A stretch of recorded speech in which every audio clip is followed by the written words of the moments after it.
ನಮಸ್ಕಾರ ಗೆಳೆಯರೆ. ಇವತ್ತಿನ ಈ ಕಾರ್ಯಕ್ರಮ ತಮ್ಮೊಂದಿಗೆ ಈಗಾಗಲೇ ಚರ್ಚಿಸಿದಂತೆ ಇದು ಒಂದು ವಿಭಿನ್ನ ರೀತಿಯ it is an informal function ಅಂತ ನಾವು ಆಗಲೇ ಈಗ ಆಲ್ರೆಡಿ ಮಾತಾಡ್ಕೊಂಡಿದ್ದೀವಿ. ಭಾಳ ಚೆನ್ನಾಗಿ ಒಂದು ಪುಸ್ತಕದ ಅವಲೋಕನ ಕೂಡ ಈಗಾಗಲೇ ಆಯಿತು. ಈಗ ಎಲ್ಲ ಫೇಸ್ಬುಕ್ ಲೈವ್ ನೋಡ್ತಾ ಇರ್ತಕ್ಕಂಥ ಎಲ್ಲ ಗೆಳೆಯರಿಗೆ ಈ ಕಾರ್ಯಕ್ರಮಕ್ಕೆ ಬರಮಾಡಿಕೊಳ್ತಾ ತಮ್ಮೆಲ್ಲರಿಗೂ ನಿತಿನ್ ಶಾ ಅವರು ಸಪ್ನ ಸಂಸ್ಥೆಯ ವ್ಯವಸ್ಥಾಪಕ ನಿರ್ದೇಶಕರು, ಕನ್ನಡದ ಪ್ರೀತಿಯುಳ್ಳವರು, ಹೆಚ್ಚಾಗಿ ರಾಜ್ಯೋತ್ಸವ ಪ್ರಶಸ್ತಿ ಪುರಸ್ಕೃತರು ಆದಂಥ ನಮ್ಮ ನಿತಿನ್ ಶಾ ಅವರು ಸ್ವಾಗತವನ್ನು ಮಾಡ್ತಾರೆ ಅಂತ ನನಗೆ ಕೇಳ್ತಾರೆ. ನಾನು ಸಾಕಷ್ಟು ಮಾತಾಡಬೇಕಿತ್ತು, ಅದೆಲ್ಲ ನಮ್ಮ ಡಿ ಜಿ ಅವರು ಆಲ್ರೆಡಿ ಹೇಳ್ಬಿಟ್ಟವ್ರೆ. ಈ ಸಣ್ಣ ಒಂದು ರಾಜ್ಯೋತ್ಸವದ ಕಾರ್ಯಕ್ರಮಕ್ಕೆ ನಾವೆಲ್ಲ ಸೇರಿದ್ದು, ತಾವೆಲ್ಲ ಬಂದಿದ್ದಕ್ಕೆ ಭಾಳ ಸಂತೋಷ, ಧನ್ಯವಾದಗಳು. ಮುಖ್ಯವಾಗಿ ಪ್ರತಿ ವರ್ಷ ಒಂದು ರಾಜ್ಯೋತ್ಸವ ಕಾರ್ಯಕ್ರಮ ನಾವು ಯಾವಾಗಲೂ ದೊಡ್ಡದಾಗಿ ನಾವು ಹಮ್ಮಿಸ್ಕೊಳ್ತೀವಿ. ಈ ವರ್ಷ ಈ ಕೋವಿಡಿಗೆ ನಾವು ಇನ್ಫಾರ್ಮಲಿ ಈ ರೀತಿ ನಾವು ಮಾಡೋದು ಕಾರ್ಯಕ್ರಮ. ಅದಾದರೂ ಒಂದು 50 ಪುಸ್ತಕಗಳು ನಾವು ಪ್ರಕಟಣೆ ಮಾಡಿದ್ದೀವಿ. ಅದರಲ್ಲೂ ಒಂದು 40 ಪಬ್ಲಿಷ್ ಆಗಿದೆ. ಇನ್ನೂ ಒಂದು 10-12 ಏನೋ ಪಬ್ಲಿಷ್ ಇನ್ನೂ ಆಗ್ತಾಯಿದೆ, ಒಂದು ವಾರ 2 ದಿನ. ಅದು ತಮ್ಮೆಲ್ಲ ಸಹಕಾರ. ಮೊಟ್ಟ ಮೊದಲಾಗಿ ನಾವು ಅಭಿನಂದನಾ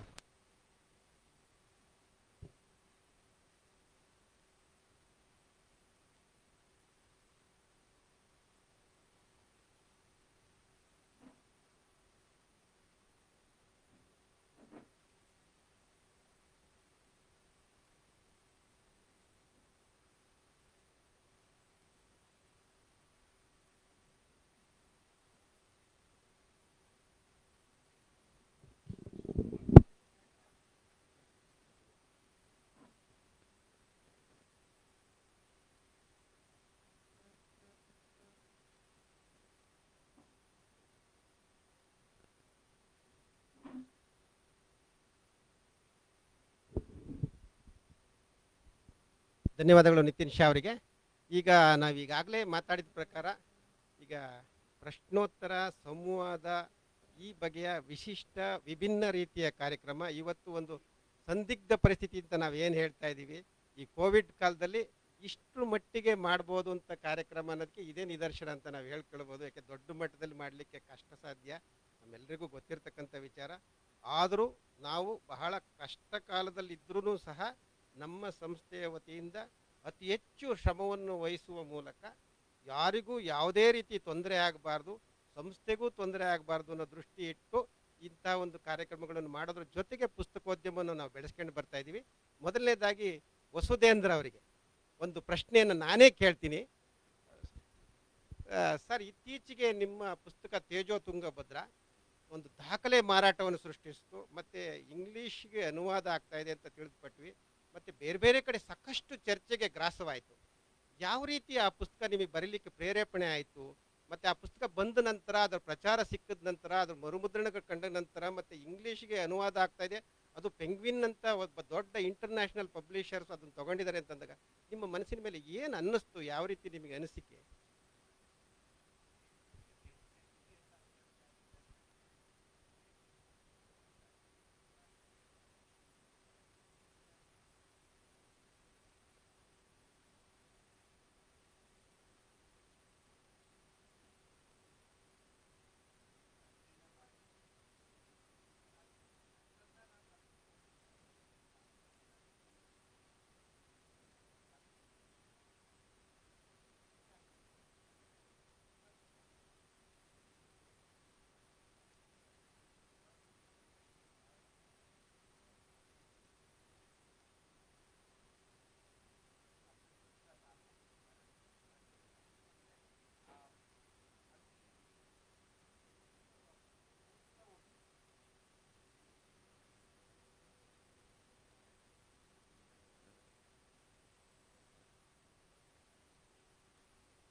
ಆ ಓದುವ ಒಂದು ಅನುಭವ, ಓದುವ ಒಂದು ರುಚಿಯನ್ನ ನಮ್ ಬೆಳೆಸ್ಕೊಳ್ತಾ ಬರ್ತಾ ಇದೆ ಅಂತ, ಒಳ್ಳೆ ಪುಸ್ತಕಗಳಿದ್ರೆ ಅಂತ.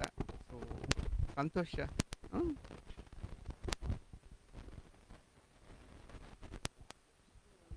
ಪುಸ್ತಕ, ಅದಕ್ಕೆ ಇಂಗ್ಲಿಷ್ ಅನುವಾದ ಯಾರು ಮಾಡಿರೋದಂತ. ಅಲ್ಲ, ಅದೇನ್ ಮಾಡಿದ್ರು ಅಂದ್ರೆ, ಅವರು ಪೆಂಗ್ವಿನ್ ಅವ್ರನ್ನ ಹೇಳಿದ್ರು, ನೀವು ಅದಕ್ಕೆ ಕೈ ಹಾಕ್ಬೇಡಿ ಅಂದ್ರು. ನೀವು ಅನುವಾದದ ಕಡೆ ಕೈ ಹಾಕ್ಲೇಬೇಡಿ, ನಾವು ನೋಡ್ಕೊಳ್ತೀವಿ, ನಾವೇ ನೋಡ್ಕೊಳ್ತೀವಿ. ನಮಗೆ ಯಾಕೆಂದ್ರೆ ಒಬ್ಬ ಸೆಲೆಬ್ರಿಟಿ ಟ್ರಾನ್ಸ್ಲೇಟರ್ ಬೇಕು ನಮಗೆ. ಸೊ ಬರೀ ಇದಾಗಿರುವಂಥದ್ದು ಬೇಡ, ಅದರಿಂದ ನಾವು ಬೇರೆನೇ ರೀತಿಯಿಂದ ಅದ್ ಮಾಡ್ತೀವಿ ನಾವು ಅಂತ ಹೇಳಿ ಅವ್ರು ಮಾಡಿಸ್ತಾ ಇದ್ದಾರೆ ಸರ್. ಅದು ಏನೇನು ಮಾಡ್ತಾರೋ ಗೊತ್ತಿಲ್ಲ ನನಗೆ. ಸೊ ಪ್ರೂಫ್ ಅಂತೂ ನೀವು ಅದು ನೋಡ್ತೀನಿ, ಅದು ನಾನು ನೋಡ್ತೀನಿ. ಬಟ್ ಅವ್ರಿಗೆ ತುಂಬ, ಯಾಕಂದ್ರೆ ನನಗೆ ಈ ಅನುವಾದದಲ್ಲಿ ನಾನು ಇದು ತೊಡಗಿಸ್ಕೊಳ್ಳಲ್ಲ. ನಾನು ಸಾಮಾನ್ಯವಾಗಿ ನಂಗೆ ಅದು ಮಹಾ ತಲೆನೋವು. ನನ್ನ ಬರವಣಿಗೆ ಮಾತ್ರ ನನ್ನ ಜವಾಬ್ದಾರಿ, ಅನುವಾದ ನನ್ನ ಜವಾಬ್ದಾರಿ ಅಲ್ಲ, ಪ್ರಕಾಶಕರ ಜವಾಬ್ದಾರಿ ಅಂತ ನಾನು ಇದು ಮಾಡ್ತೀನಿ, ತಲೆ ಕೆಡಿಸ್ಕೊಳ್ಳಲ್ಲ. ಅವ್ರು ಮಾಡ್ತೀನಿ ಅಂತ ಹೇಳಿದ್ದಾರೆ, ಅದನ್ನೆಲ್ಲ ಅನುವಾದ ಎಲ್ಲ ನೋಡ್ಕೊಳ್ತೀನಿ. ಇನ್ಫ್ಯಾಕ್ಟ್ ಆ ಪೆಂಗ್ವಿನ್ ಅವರಂತೂ ಅದು ಎಷ್ಟು ಮಟ್ಟಿಗೆ ಇದು ಮಾಡಿದ್ದಾರೆ ಅಂದರೆ, ಈ ಪುಸ್ತಕ ಬಂದಮೇಲೆ ಇನ್ನು ನನ್ನ ಮುಂದಿನ ಎಲ್ಲ ಪುಸ್ತಕಗಳನ್ನು ತಾವೇ ಮಾಡ್ತೀನಿ ಅಂತ ಹೇಳಿ ನನ್ನ ಜೊತೆಲಿ ಒಂದು ಕರಾರು ಮಾಡ್ಕೊಂಡಿದ್ದಾರೆ. ಸೊ ಅದನ್ನೆಲ್ಲ ಮುಂದಿನ ಪ್ರಶ್ನೆಯನ್ನ ವಸುದೇಂದ್ರ ಅವರು ಜೋಗಿ ಕೇಳ್ತಾರೆ. ಸೊ ಅದು ಹೇಳಿ, ಸೊ ಜೋಗಿ ಬರಿತಾ ಇದ್ದಾರೆ ಅಂತಂದ್ರೆ ನಮಗೊಂಥರ ಕನ್ನಡದ ಹೃದಯ ಬಡಿತ ಸರಿಯಾಗಿ ನಡೀತಾ ಇದೆ ಅನ್ನೋಂಥ ಒಂದು ಭಾವ ನಮಗೆಲ್ಲರಿಗೂ ಬರುತ್ತೆ.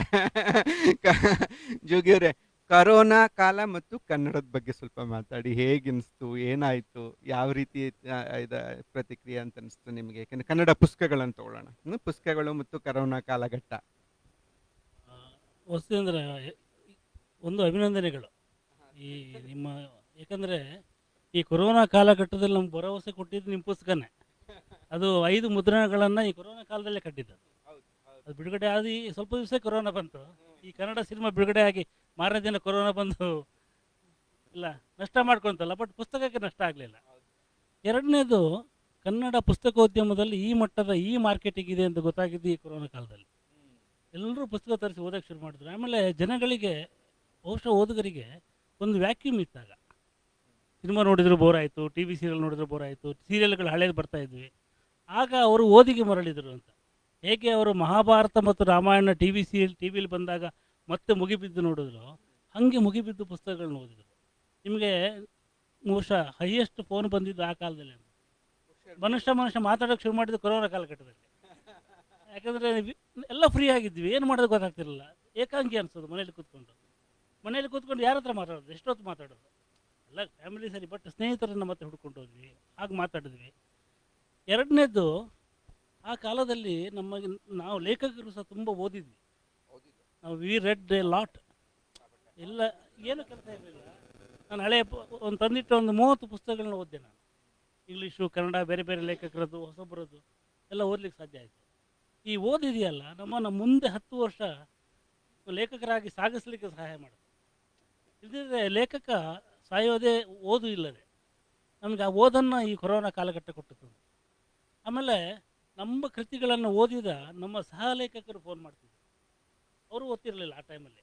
ಇಲ್ಲ, ನಿಮ್ಮ ಪುಸ್ತಕ ಓದಿದೆ, ಇದು ಸರಿ ಇದೆ, ಸರಿ ಇಲ್ಲ, ಚೆನ್ನಾಗಿಲ್ಲ, ನೀವು ಬೇರೆ ಥರ ಬರೀ, ಆವತ್ತಿಂದ ಅದೇ ಬರೀತಿದ್ಯಾ, ಈ ಥರ ಬೈಗಳು, ಟೀಕೆಗಳು, ವಿಮರ್ಶೆಗಳೆಲ್ಲ ಬಂದಿದ್ದು ಈ ಕೊರೋನಾ ಕಾಲಘಟ್ಟದಲ್ಲಿ. ಸೊ ಇದೊಂದು ಪುನರುತ್ಥಾನದ ಕಾಲ ಅಂತ ನಾವು ಭಾವಿಸ್ಬೇಕು. ಈ ಕೊರೋನಾ ಕಾಲದಲ್ಲಿ ಒಂದು ಲೇಖಕರ ಪುನರುತ್ಥಾನ ಆಗಿದೆ, ಪುನರುಜ್ಜೀವನ ಆಗಿದೆ. ಅವರಲ್ಲಿ ಹೊಸ ಒಂದು ಸ್ಫೂರ್ತಿಯನ್ನು ತುಂಬಿಕೊಂಡು ಬರೀಲಿಕ್ಕೆ ಸಾಧ್ಯ ಆಗೋದಿಲ್ಲ. ಲೇಖಕರಿಗೂ ಓದುಗರಿಗೆ ಎಷ್ಟೋ ಓದುಗರಿಗೆ ಆಶ್ಚರ್ಯ, ಅಯ್ಯೋ ಇಷ್ಟು ಒಳ್ಳೆ ಪುಸ್ತಕ ಬರ್ತಾ ಇದೆಯಾ ಕನ್ನಡದಲ್ಲಿ ಸರ್ ಅಂತ. ಅಂದರೆ ಅವರು ಸಿನಿಮಾದಲ್ಲಿ ನೋಡಿದಾಗ ಆ OTT ಪ್ಲಾಟ್ಫಾರ್ಮಲ್ಲಿ ಬೇರೆ ಭಾಷೆ ನೋಡೋಕ್ಕೆ ಶುರು ಮಾಡಿದ್ರು, ಪುಸ್ತಕಗಳನ್ನ ಓದುವಾಗ ಕನ್ನಡ ಓದೋಕ್ಕೆ ಶುರು ಮಾಡಿದ್ರು. ಸೊ ಇದು ಎರಡು ಸಿನಿಮಾಕ್ಕೆ ಅಡ್ಡಿಯಾಗಿರ್ಬೋದು, ಬಟ್ ಓದುಗರಿಗೆ ಲಾಭ ಆಯಿತು, ಪುಸ್ತಕ ಪ್ರಕಾಶಕರಿಗೆ ಲಾಭ ಆಯಿತು. ನಾನು ಸ್ವಪ್ನ ಆನ್ಲೈನು, ನವ ಕರ್ನಾಟಕ ಆನ್ಲೈನ್, ಇವರೆಲ್ಲ ಆನ್ಲೈನಲ್ಲಿ ಬಹಳ ಪುಸ್ತಕಗಳು ಮಾರಿದ್ರಂತೆ. GN ಮೋಹನ್ ಹೇಳ್ತಾ ಇದ್ರು, ನನ್ನ ಕವನ ಸಂಕಲನ ಕೂಡ ಮಾರಾಟ ಆಗೋಗಿದೆ ಆನ್ಲೈನಲ್ಲಿ. ಸೊ ಇದೊಂದು ಬಹಳ ಒಳ್ಳೆಯ ಬೆಳವಣಿಗೆ ಅಂತ ನನಗೆ ಅನಿಸುತ್ತೆ. ಒಂದು ಯಾವುದೇ ಸಮಾಜದಲ್ಲಿ, ಯಾವುದೇ ಕಾಲಘಟ್ಟದಲ್ಲಿ ಒಂದು ವ್ಯಾಕ್ಯೂಮ್ ಆದ, ದುರ್ಬರವಾದ ಸ್ಥಿತಿ ಎದುರಾದಾಗ ಮನುಷ್ಯ ಆಸರೆಗಾಗಿ, ಭರವಸೆಗಾಗಿ ಏನಕ್ಕೆ ನೋಡ್ತಾನೆ? ಪುಸ್ತಕವನ್ನು ನೋಡ್ತಾನೆ. ಅಲ್ಲಿ ಇನ್ನೊಂದು ಜಗತ್ತಿದೆ. When there is a wall around your world, there is another world inside that wall, that is the book. ಅದು ಭಾಳ ಒಂದು ಅದ್ಭುತವಾಗಿ ನಡೀತು ಅಂತ ನನಗೆ ಅನಿಸುತ್ತೆ. ಸೊ ಆಧ್ಯಾತ್ಮದಲ್ಲಿ ಹೇಳ್ತಾರಲ್ಲ ಜೋಗಿ, ಹೊರಗಿಂದೆಲ್ಲ ಒಂದು ತನಕನ ನಮಗೆ ಹೌದು. ಸಮಾಧಾನ ಕೊಡ್ತಿರುತ್ತೆ. ಹೊರಗಿನ ಜಗತ್ತನ್ನೇ ನೋಡ್ತಾ ಇರುತ್ತೆ. ಯಾವಾಗ ಒಳಗಿನ ಜಗತ್ತನ್ನು ನೋಡೋಕೆ ಶುರು ಮಾಡ್ತೀವೋ ಅವು ಬೇರೆನೇ ಕಾಣುತ್ತೆ. ಡಿ ವಿ ಜಿ ಹೇಳ್ತಾರಲ್ಲ, 2 ಕೋಣೆಗಳನ್ನು ಮಾಡಿ, ಹೊರ ಕೋಣೆಯಲ್ಲಿ ರೋಗರ ಆಟಗಳನ್ನಾಡು, ಒಳ ಕೋಣೆಯಲ್ಲಿ ವಿಶ್ರಾಂತಿಯನ್ನು ಪಡಿ ಅಂತ. ಡಿ ವಿ ಜಿಯ ಒಂದು ಇದಿದೆ, ಮಂಕುತಿಮ್ಮನ ಕಗ್ಗದಲ್ಲಿದೆ. ಹಾಗಾಗಿ ನಮ್ಮ ಒಳ ಕೋಣೆಯಲ್ಲಿ ಪುಸ್ತಕಗಳು ಬಂದವು. ಅದು ಕೊರೋನಾದ ದೊಡ್ಡ ಸಾಧನೆ ಅಂತ ನನಗೆ ಅನಿಸುತ್ತೆ. ಮುಂದಿನ ಪ್ರಶ್ನೆ ನಮ್ಮ ನಾಗ್ತಿಹಳ್ಳಿಯವರು ಸಿದ್ಲಿಂಗಯ್ಯನವರಿಗೆ ಕೇಳಬೇಕು ಅಂತ ಕೇಳಿ.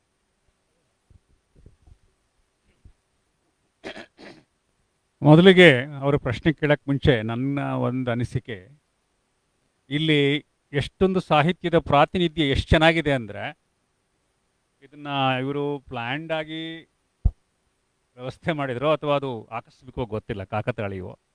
ಅವರು ಕಾರ್ಪೊರೇಟ್ ಮತ್ತು ಸಾಫ್ಟ್ವೇರ್ ಹಿನ್ನೆಲೆಯಿಂದ ಬಂದಿದ್ದಾರೆ, ಅವರು ವೈದ್ಯಕೀಯ ಹಿನ್ನೆಲೆಯಿಂದ ಬಂದಿದ್ದಾರೆ, ಸಂಘಟನೆಯಿಂದ ಬಂದಿದ್ದಾರೆ, ಪತ್ರಿಕೋದ್ಯಮದ ಹಿನ್ನೆಲೆ, ಪೊಲೀಸ್ ಅಧಿಕಾರಿಗಳಾಗಿ, ಒಬ್ಬರು ಅಕಾಡೆಮಿಷಿಯನ್ ಆಗಿ, ಅಧ್ಯಾಪಕರಾಗಿ.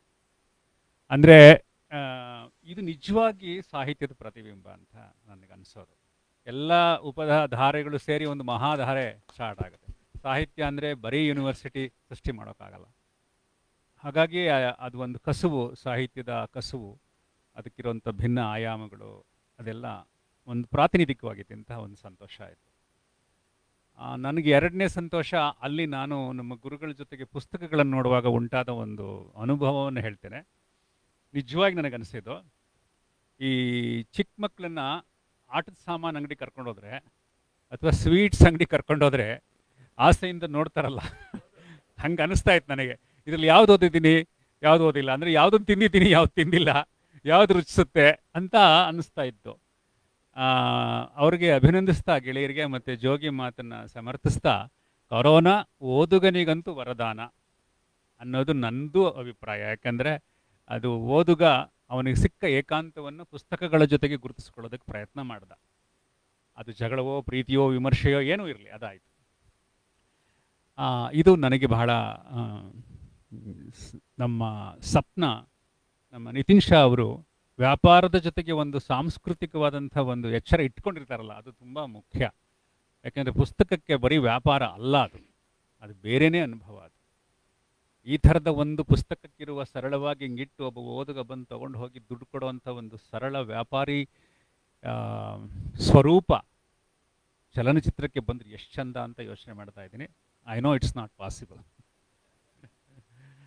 ಇನ್ನು ನನ್ನ ಪ್ರೀತಿಯ ಕವಿಗಳಿಗೆ ನಾನು ಕೇಳೋದು,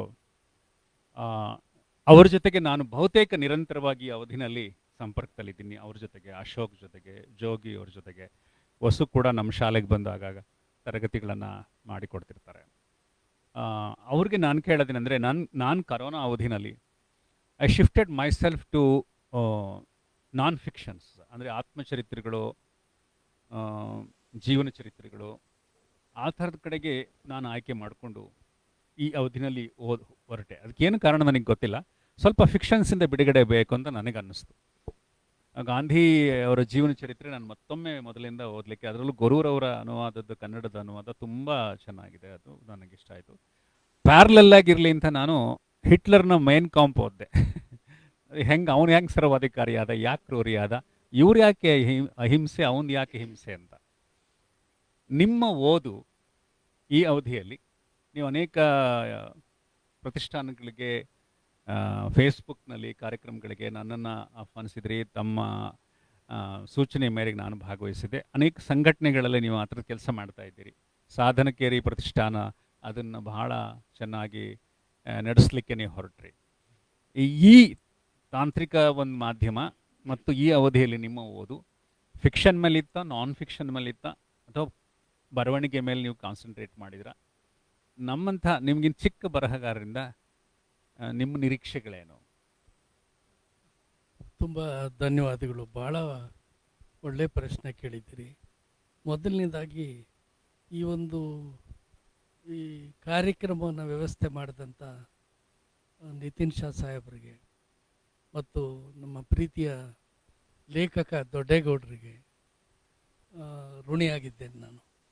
ವಸುಧೇಂದ್ರ ಅವರು, ವಸುಂಧರಾ ಭೂಪತಿ ಮೇಡಮ್ ಅವರು, ರಾನಮ್ ಅವರು, ಜೋಗಿ ಅವರು, ನಾಗೇಶ್, ನಮ್ಮ ಟೈಗರ್ ಅಶೋಕ್ ಕುಮಾರ್ ಅವರು ಮತ್ತು ತಾವು ಇರುವಾಗ ನಾನು ಎಂಥ ಕಠಿಣ ಪ್ರಶ್ನೆ ಕೇಳಿದ್ದೀರಿ ಅಂದರೆ ಸ್ವಲ್ಪ ಯೋಚನೆ ಮಾಡಬೇಕಾಗ್ತದೆ ಉತ್ತರ ಹೇಳಬೇಕಾದ್ರೆ. ಅದರಲ್ಲೂ ನಾನು ಎಲ್ಲಿ ಕುಂತಿದ್ದೀನಿ ಅನ್ನೋದು ಯೋಚನೆ ಮಾಡಿದಾಗ ಭಯನೂ ಆಗ್ತದೆ. ಟೈಗರ್ ಪಕ್ಕ ಕುಂತಿದ್ದೇನೆ, ನಾನು ಸ್ವಲ್ಪ ಮೌಸೆ ಆದರೂ ಪಕ್ಕ ಕುಂತಿರೋದು ನೋಡಿದ್ರೆ ಟೈಗರ್ ಪಕ್ಕ. ಸ್ವಲ್ಪ ಎಚ್ಚರಿಕೆಯಿಂದನೇ ಮಾತಾಡಬೇಕಾಗಿದೆ. ಅವರು ದಿಗ್ಗಜರಿದ್ದಾರೆ. ಉಸ್ತೇಂದ್ರ ಅವರು ಕೃತಿ ಓದಿದೆ ನಾನು, ಮೇಡಮ್ ಅವರ ಪುಸ್ತಕಗಳನ್ನು ಓದಿದೆ, ಭೂಪತಿ ವಸುಂಧರಾ ಭೂಪತಿಯವರು, ರಾನಮ್ ಅವರ ಕೃತಿ ಓದಿದ್ದೇನೆ ಮತ್ತು ಜೋಗಿಯವರ ಅಭಿಮಾನಿ ನಾನು. ಅವರ ಪುಸ್ತಕಗಳನ್ನು ಸದಾ ಓದ್ತಾ ಇರ್ತೇನೆ. ಟೈಗರ್ ಅವರ ಕೃತಿಗಳನ್ನು ಓದಿದ್ದೇನೆ ನಾನು. ಅವರು ಸಿಗ್ತಾರೆ ಅಂತ ನನಗೆ ಕನಸು ಮನಸ್ಸಲ್ಲೂ ಎಣಿಸಿರಲಿಲ್ಲ. ಟೈಗರ್ ನೋಡಿದಾಗ ಮೂಲತಃ ಭಯಸ್ಥಾನ ಆದ ನನಗೆ ಸ್ವಲ್ಪ ಧೈರ್ಯ ಬಂತು. ಏನಾದರೂ ಹೆಚ್ಚು ಕಮ್ಮಿ ಆದರೆ ಟೈಗರ್ ಇದ್ದಾರೆ ಅನ್ನೋ ಥರ. ತಾವು ಎಷ್ಟು ಒಳ್ಳೆಯ ಪ್ರಶ್ನೆ ಕೇಳಿದೆ ಅಂದರೆ, ತಮ್ಮ ಬಗ್ಗೆ ವಿಶೇಷವಾದ ಅಭಿಮಾನ. ನೀವು ಶ್ರೇಷ್ಠ ಚಲನಚಿತ್ರ ನಿರ್ದೇಶಕರು ಮತ್ತು ಶ್ರೇಷ್ಠ ಸಾಹಿತಿ ಕೂಡ. ಆದರೆ ನಿಮ್ಮ ಬಗ್ಗೆ ನಾನು ಯೋಚನೆ ಮಾಡಿದಾಗ ಎಲ್ಲೋ ಒಂದು ಕಡೆ ನಿಮ್ಮ ಸಾಹಿತ್ಯವನ್ನು ನಮ್ಮ ಸಾಹಿತ್ಯ ಜಗತ್ತು ಸರಿಯಾಗಿ ಮೌಲ್ಯಮಾಪನ ಮಾಡ್ತಾ ಇಲ್ವಾ ಅಂತ ನನಗೆ ಒಂದೊಂದು ಸಲ ಅನ್ನಿಸ್ತದೆ. ಯಾಕಂದರೆ ಅಷ್ಟು ಅದ್ಭುತವಾದ ಕೃತಿಯನ್ನು ಬರೆದಿದ್ದಾರೆ. ಆಮೇಲೆ ನಿಮ್ಮ ಕೃತಿಗಳನ್ನು ಮೊದಲಿಂದ ನಾನು ಓದ್ತಾ ಬಂದಿದ್ದೇನೆ. ನಿಮ್ಮ ಮದುವೆಯಲ್ಲೂ ಕೂಡ ಒಂದು ಕೃತಿ ಬಿಡುಗಡೆ ಮಾಡಿದ್ರಿ ನೀವು. ಭಾಳ ಒಳ್ಳೆಯ ಕೃತಿ, ಅದ್ಭುತವಾದ ಕೃತಿ. ಸಾಕ್ಷಿ ಇಲ್ಲ ಇಲ್ಲ, ದುರಂತ ಅಲ್ಲ, ಸುಖಾಂತವಾದ ಮದುವೆ ಅದು. ಭಾಳ ಸಂತೋಷದ ಸುಖಿ ಕುಟುಂಬ ನಿಮ್ಮದು. ಸುಖಿ ಕುಟುಂಬ ಸುಖಿ ಕುಟುಂಬ. ಅವತ್ತು ಕೂಡ ನೀವು ತಮ್ಮ ಮದುವೆಯಲ್ಲಿ ನಾವೆಲ್ಲ ಕುವೆಂಪು ಅವರ ಮಂತ್ರಮಾಂಗಲ್ಯದ ಪ್ರಕಾರ ಮದುವೆ ಮಾಡಿದಾಗ ನಾವೆಲ್ಲ ಸೇರಿಕೊಂಡು ತಾವು ಅವತ್ತು ನನ್ನ ಪ್ರೀತಿಯ ಹುಡುಗ ಅದನ್ನು ಇದು ಮಾಡಿದ್ರಿ, ಕೃತಿ ಬಿಡುಗಡೆ ಮಾಡಿದ್ರಿ. ಅವತ್ತು ಮಲೆನಾಡಿನ ಹುಡುಗಿ ಬಯಲು ಸೀಮೆಯ ಹುಡುಗ, ಅದೇ ಎಷ್ಟು ಸ್ವಾರಸ್ಯಕರವಾದ ಟೈಟ್ಲ್ ಕೊಟ್ಟಿದ್ರಿ. ಪುಸ್ತಕ ಅದ್ಭುತವಾದ ಪುಸ್ತಕ. ಆಮೇಲೆ ನಿರಂತರವಾಗಿ ನೀವು ಬರಿತಾ ಹೋಗಿದ್ದೀರಿ, ಅದನ್ನು ನಾನು ಓದ್ತಾ ಇದ್ದೇನೆ. ಆದರೆ ಸಾಹಿತ್ಯ ಲೋಕ ನಿಮಗೆ ಗಮನಿಸಬೇಕಾದಷ್ಟು, ನಿಮ್ಮ ಬಗ್ಗೆ ಚರ್ಚಿಸಬೇಕಾದಷ್ಟು ಚರ್ಚಿಸಿಲ್ಲ. ಈ ನೆಪದಲ್ಲಾದರೂ, ಈ ಕಾರ್ಯಕ್ರಮದ ನೆಪದಲ್ಲಾದರೂ ಮುಂದೆ ನಿಮ್ಮ ಸಾಹಿತ್ಯದ ಬಗ್ಗೆ ಸಾಹಿತ್ಯ ಲೋಕ ಚರ್ಚೆ ಮಾಡಲಿ ಅಂತ ನಾನು ಆಶಿಸ್ತೇನೆ.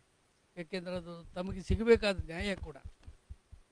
ಅದನ್ನು ನಾನು ಹೇಳ್ತೇನೆ. ಯಾಕೆಂದರೆ ಚಲನಚಿತ್ರ ಕ್ಷೇತ್ರದಲ್ಲಿ ಅತ್ಯುತ್ತಮ ಸಾಧನೆ ಮಾಡಿದ್ದೀರಿ ನೀವು. ಸಾಹಿತ್ಯ ಕ್ಷೇತ್ರದ ಸಾಧನೆ ಕಡಿಮೆ ಏನಲ್ಲ. ಆಮೇಲೆ ನಿಮ್ಮದು ಹೋರಾಟದ ಬದುಕು, ಬದುಕಿನ ಎಲ್ಲ ಹಂತಗಳನ್ನು ದಾಟಿ ದಾಟಿ ಎತ್ತರಕ್ಕೆ ಬೆಳೆದಿದ್ದೀರಿ. ತುಂಬ ಸಂತೋಷ. ಕರೋನಾ ಬಗ್ಗೆ ಓದಿದ್ರ ಬಗ್ಗೆ ಕೇಳಿದ್ರಿ. ನಾನು ಮೂಲತಃ ಸಂಕೋಚವಿಲ್ಲದೆ ಹೇಳೋದಾದರೆ ಆಲಸ್ಯದ ಮನುಷ್ಯ, ಸೋಮಾರಿ. ನಾನು ನಾಳೆಯ ಮನುಷ್ಯ ಯಾವಾಗಲೂ. ಯಾರು ಏನೇ ಹೇಳಲಿ ನಾಳೆ ಆಗುತ್ತಾ ಅಂತೀನಿ ನಾನು. ಬಸವಣ್ಣವರು ಈಗಲೇ ಬರಲಿ, ಈಗ ಆಗೋದು ಈಗಲೇ ಆಗಿ, ಇವತ್ತಾಗೋದು ಇವತ್ತೇ ಆಗಲಿ ಅಂತ ಏನು ಹೇಳಿದ್ರು ಅದು ಮರ್ತೋ ಏನೋ. ನಾನು ಯಾರು ಏನು ಹೇಳಲಿ ನಾಳೆ ಆದರೂ ಆಗುತ್ತಾ, ತಿರ್ಗಾ ನಾಳೆ ಬಂದರೆ ನಾಳೆ ಆಗುತ್ತಾ. ಯಾಕೆ ಈ ಬುದ್ಧಿ ಬಂತು ನನಗೆ ಅಂದರೆ, ನಾಳೆ ಅನ್ನೋದು ಭಾಳ ಪ್ರಿಯವಾದ, ನನಗೆ ಧೈರ್ಯ ಕೊಡ್ತಕ್ಕಂಥ, ನೆಮ್ಮದಿ ಕೊಡ್ತಕ್ಕಂಥ ಒಂದು ಶಬ್ದ. ಏಕೆಂದರೆ ನಾವು ಚಿಕ್ಕಂದಿನಲ್ಲಿ ನಮಗೆ ಧೈರ್ಯ ಕೊಟ್ಟಿದ್ದೆ ನಾಳೆ. ನಾವು ಚಿಕ್ಕಂದಿನಲ್ಲಿ ಕೂಗ್ಮಾರಿ ಬಂದ್ಬಿಟ್ಟು ಮನೆ ಮುಂದೆ ಬಾಗಿಲು ತಟ್ಟೋದು, ಹೆಸರು ಕೂಗೋದು, ಬಾಗಿಲು ತಟ್ಟೋದು. ನಾವೇನು ಮಾಡೋ, ಓ ಅಂದರೆ ಅವನು ಸತ್ತ ಅಂತ. ಅದಕ್ಕೆ ಓ ಅನ್ನಂಗೂ ಇಲ್ಲ, ಬಾಗಿಲು ತೆಗಿಯಂಗೂ ಇಲ್ಲ. ಅದಕ್ಕೆ ಎಲ್ಲರೂ ನಾಳೆ ಬಾ ಅಂತ ಬರೆದ್ಬಿಡೋದು, ನಾಳೆ ಬಾ ಅಂತ. ತಿರ್ಗಾ ನಾಳೆ ಬರೋದು ಕೂಗ್ಮಾರಿ ಬಂದು ನೋಡಿ ನಾಳೆ ಬಾ ಅಂತ ನೋಡ್ಕೊಂಡು ವಾಪಸ್ ಹೋಗೋದು. ನನಗೆ ನಾಳೆಯಷ್ಟು ಸುರಕ್ಷಿತವಾದ ಶಬ್ದ ಇನ್ನೂ ಕೂಡ ಸಿಕ್ಕಿಲ್ಲ. ಆದ್ದರಿಂದ ನಾನು ಮೂಲತಃ ನಾಳೆ ಮನುಷ್ಯ, ಆಲಸ್ಯದ ಮನುಷ್ಯ. ಆದರೂ ಅಷ್ಟೋ ಇಷ್ಟೋ ಬರವಣಿಗೆ ಮಾಡಿದ್ದು ನನಗೆ ಆಶ್ಚರ್ಯ. ಹೇಳ್ತಾರೆ, ಏನಾದರೂ ನಾನು ಸಾಧನೆ ಮಾಡಿದರೆ, ನಾನೊಂದು ಯಾವಾಗಲೂ ತಮಾಷೆಗೆ ಹೇಳ್ತೀನಿ, ಈ ಸಾಹಿತ್ಯದಲ್ಲಿ ಭಾರಿ ಸಾಧನೆ ಮಾಡಿಬಿಟ್ರು ಕವಿಗಳು ಅದು ಇದು ಅಂತ ಹೇಳ್ತಾರೆ. ನನಗೆ ಅದರಲ್ಲಿ ಏನು ಬರಿಬೇಕಾಗಿತ್ತೋ ಮಾಡಬೇಕಾಗಿತ್ತೋ ಮಾಡಿಲ್ಲ ಅನ್ನೋದಿದೆ. ಅದು ಮಾಡಿರೋದು ಹೆಂಗೆ ಅಂದರೆ, ಸಾಧನೆ ನಂದು ಯಾವನೋ ಒಬ್ಬ ಈ ಕಾಂಪಿಟೇಷನ್ ನೋಡೋಕ್ಕೆ ಹೋಗಿದ್ದ. ಆ ಕಾಂಪಿಟೇಷನ್ ಏನು ಅಂದರೆ ಈ ದೊಡ್ಡ ಈಜುಗಳ ನಡುವೆ ಒಂದು ದೊಡ್ಡ ಮೊಸಳೆ, ಈ ಕಾರ್ನರ್ನಲ್ಲಿ ನಿಂತವನು ಯಾರಾದರೂ ಸ್ಪರ್ಧಿ ಈಜಿಕೊಂಡು ಹೋಗಿ ಆ ಮೊಸಳೆಯನ್ನು ದಾಟ್ಕೊಂಡು ಆ ದಡ ಸೇರಬೇಕು.